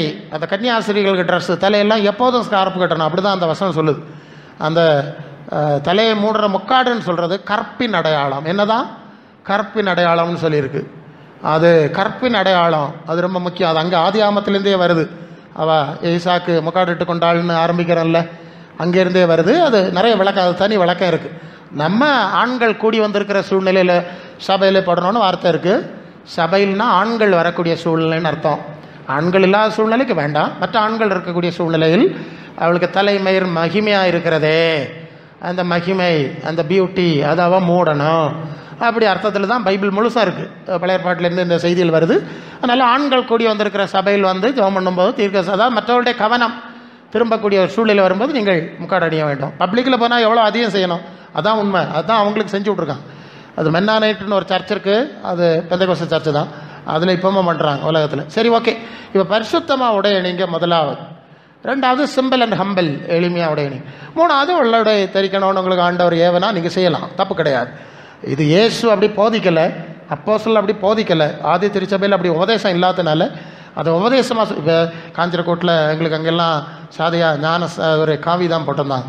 அப்போ இருந்த ஊழியக்காரெல்லாம் காவியெல்லாம் தெரிஞ்சவங்களுக்கு தெரியும். இந்த மலைவள ஐயா காவி போட்டிருந்தார், நமக்கு தெரியும். நிறைய ஊழியக்காரில் இருந்தாங்க அப்போ. சரி, ஓகே, நீங்கள் சிம்பிள் அண்ட் ஹம்பிளாக இருக்கட்டும், உங்களுக்கு தெரிஞ்சால் செய்யுங்க, வேண்டாம்ல சொல்லலை. ஆனால் பரிசுத்தமாக உடை அணிங்க முதலாவது. இப்பிரபஞ்சத்துக்கு ஏற்ப உடை அணிஞ்சிட்டு அதில் வெள்ளை அடித்தாத இல்லையா, ஒழுங்கா செய், அவன் ஒவ்வொன்றா போவான், பிரச்சனை இல்லை. இப்போ எல்லாமே தலைகளாக இருக்குது, வெள்ளை அடித்தா போதும்னு ஆகி போச்சு. இந்த வெள்ளையை கொண்டு போக முடியாது, பரலோகத்துக்கு போக முடியாது. அந்த லட்சணம் கேட்டலாம் போய்ட்டுருக்கு. நீங்கள் புரிஞ்சுக்கிடுவீங்கன்னு நினைக்கிறேன். சொன்னால் விலாவாரியாக பேசிடுவேன் நான், அப்புறம் உங்களுக்கு கஷ்டம் ஆயிரும். மணவாட்டிகளை விட்டால் வழி இல்லை, மற்ற ஆளெல்லாம் விட்டுறலாம். ஆமாம், அந்த மணவாட்டிகளை எப்படி விட்டு வச்சது அப்படி இல்லையா, விவரம் கட்டது பியா பிடிச்சது மாதிரி போகுது. மண்டைக்குள்ளே இருக்குது கரிச்சை, தென்னை மண்டையில் கரிச்சா விழுந்துட்டேன்னா பீஸ், அவ்வளோதான். இது மாதிரி உள்ளவங்களுக்கு மண்டைக்குள்ளே கரிச்சா விழுந்துட்டு அது எங்கோடி இல்லாமல் அடிச்சுட்டு போகுது. விவரமாக நடந்துடுங்க. பரலோக தேவராஜ்யம் அதற்கேற்ற கனி உள்ளவர்களுக்கு தான் கொடுக்கப்படும், மற்ற ஆளுகளுக்கு கொடுக்கப்படாது. அதாகும் பிரச்சனை. வெளிப்படத்தில் 21:27 தீட்டுள்ளதும் அருவருப்பமும் பொய்யை நடப்பிக்கிற ஒன்றும் அதில் பிரவேசிப்பதில்லை. ஆட்டுக்குட்டியானவருடைய ஜீவ புஸ்தகத்தில் பேர் இருக்கான்னு பார்த்துக்க. ஆட்டுக்குட்டியானவர்னா இயேசு, இயேசுவின் வார்த்தை, இயேசுவின் வாழ்க்கையில் நடந்தவங்களுக்கு பேரை மட்டும்தான் அவர் எழுத முடியும். துதி பாடுகிற ஆளுகளுக்கு மந்திரி பதவி கொடுக்கறது மாதிரி உள்ள வேலை அவர்கிட்ட கிடையாது. இது எப்போதும் மனசில் வை. ஹல்லேலூயா, ஹல்லேலூயா. லூக்கா 16:19 ஆண்டவர் ஒரு காரியம் சொன்னார். ஒரு ஐஸ்வர்யவான் இருந்தான், அவன் கட்டும் தூமிய வஸ்திரம் தரித்து அப்படியே வாழ்ந்தான். ஏன்னா அவனுக்கு நிறைய ஐஸ்வர்யன். உபாகமம் 28 முதல் 14 வசனத்தில் இருக்கிற ஆசீர்வாதம் எல்லாம் அவன்கிட்ட இருக்குது. அதனால அவன் நினைக்கிறான் கர்த்தர் என்னோட கூட இருக்கார். ஆமாம், கர்த்தர் கூட இருந்தால் இதெல்லாம் இருக்கும். அந்த வசனங்கள் அப்படி பகுதியில் டைப்பில் இருக்கனால அவன் நினச்சிக்கிட்டான்.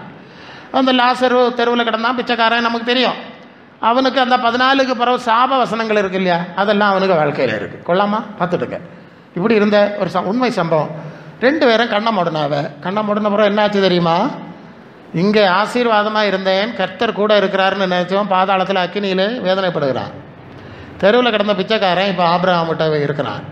இது மாதிரியாக்கும் உலகத்தில் உங்கள் நினைவு அவருக்கு நினைவு இல்லைன்னு 55:8 ஏசாயாவில் சொல்லியாச்சு. உங்கள் நினைவு என் நினைவு இல்லை, என் வழி உங்கள் வழி இல்லை, அப்படி எல்லாம் சொல்லியிருக்கார். அதனால் அப்படியெல்லாம் நடந்துடாதுங்க. தேவ ராஜ்யத்துக்கு ஏற்ற கனிகளும் கிரியைகளும் நம்மகிட்ட இருக்கான்னு நீங்கள் என்ன செய்யணும், கவனித்து பார்த்து ஜாக்கிரதையாக நடந்துக்கிடணும். பரலோக ராஜ்யம் சிலுவை கள்ளமாக இருக்கும், பாவிகளுக்கும் உள்ளதில்லை.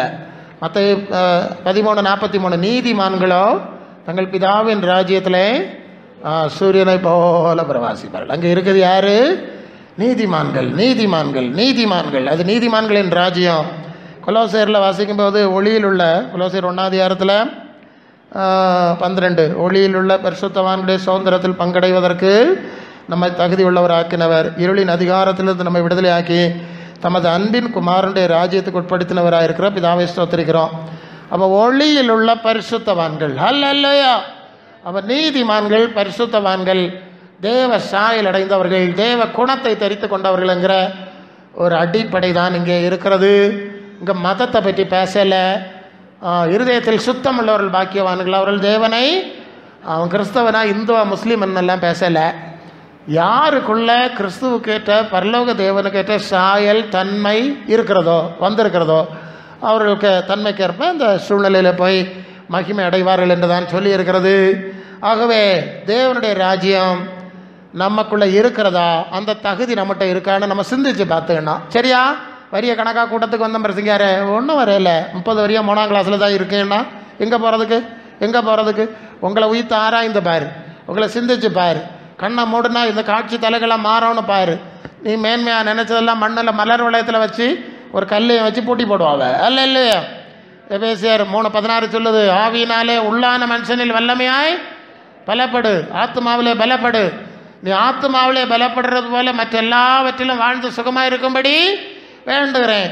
ஆத்மாவிலே நீ செத்த சிங்கத்தை போல வாழ்ந்தனத்துக்கு மண்ணில் இல்லையா வைக்கணும்? பெரிய ஆளுனா பெரிய பெட்டி, சின்ன ஆளுனா சின்ன பெட்டி, வேற என்ன இருக்குது? நீ வசதி கூடன வேணும் இட்டு உனக்கு வேற பற்றி செஞ்செல்லாம் சந்தானத்தில் பெட்டி செய்து கொண்டு மண்ணுக்குள்ளே பூத்தி போடுதில்லை. உள்ளான மனுஷனில் பலப்படு, ஆத்மாவில் பலப்படு, கிறிஸ்துவின் சாயல் வரட்டு, உன்னில் உள்ள வெளிச்சம் வெள்ளாகாதபடி எச்சரிக்கையாயிரு. அதான் வார்த்தை. உன்னுடைய ஆத்மாவுக்கு ஒரு பிரகாசம் இருக்குது, ஒரு வெளிச்சம் இருக்குது, அது மங்குது, அது அணைஞ்சு போயிடும். எனக்கிட்ட வா, மனம் திரும்பு, நான் அதை பிரகாசிப்பிக்கிறேன், நான் அதை மகிமைப்படுத்துகிறேன். அதான் வன்வாசுரம்னு சொல்லுது. ஆத்மாவுக்கு ஒரு பிரகாசம். நீங்கள் அதை அநேகர் அதை மறந்துட்டு குணத்தை விட்டாச்சு, கிரியை விட்டாச்சு, கனியை விட்டாச்சு, வெளியே படத்தில் மட்டும் பட்டம் காட்டிக்கிட்டே நடக்கணும். அப்படி ஒரு தீமையான காரியம் சபைகளுக்குள்ளே வர்றதுனால உங்களுக்கு விளக்கணும். ஆக தேவனுடைய ராஜ்யம் அன்னைக்கு இஸ்ரவேல்கிட்ட சொன்ன வார்த்தை உங்களிடத்திலிருந்து நீக்கப்பட்டு அதுக்கேற்ற தகுதி உள்ளவர்களுக்கு மட்டும்தான் கொடுக்கப்படும். அதான் பாச சொன்னார் இல்லையா? கம்யூனியன்னு சொன்னால் நிறைய பேரை காண இல்லை, இங்கே தெரிஞ்சாச்சு இல்லையா? உங்கள் தகுதிக்கு அளவு இங்கே தெரிஞ்சாச்சு இல்லையா? இயேசுநாதர் கூட இருக்க உங்களுக்கு தைரியம் இல்லைன்னா எப்படி பரலோகத்தில் போய் இருக்க போறீங்க? சொல்லுங்க. இன்னும் எத்தனை வரியத்தை எப்படி கடத்த போறீங்க? அப்புறம் செத்த பிறகு அங்கே உத்தரிக்க ஸ்தலத்துக்கு போனோம், பிறகு கல்லறை திருநாள் நடத்தணும், மரியாதை சாவு நேரத்தில் வேண்டிக் கொள்ளணும். இந்த கதையெல்லாம் வேண்டாம். ஒரே தரம் மரிப்பதும் பின்பு நியாய தீர்ப்படைவதும் நியமிக்கப்பட்டிருக்கிறது. மாம்சத்தில் 2 Corinthians 5:10 மாம்சத்தில் அவனவன் செய்த நன்மைக்காவது தீமைக்காவது தக்க பலன் அடையும்படி கிறிஸ்து நியாயசனத்துக்கு முன்பாக நிற்கணும். ஆயுசை தந்தார், காலங்களை தந்தார், அழைத்து கொண்டு வந்தார், வசனத்தை தந்தார், செவியோ காதோட பேசுகிறார். அதனால ஆவியானவர் சொல்லுகிறதை சபைகளை சொல்லுகிறதை காதோள்ளவன் சொல்லுவார் இல்லையா? தலையை தாழ்த்து எல்லாரும் டீமா லபா ஷாத்திகா சிமின ராபல ரிஷி நமாட்ட ஹல்லேலூயா ஹல்லேலூயா ஹல்லேலூயா ஹல்லேலூயா.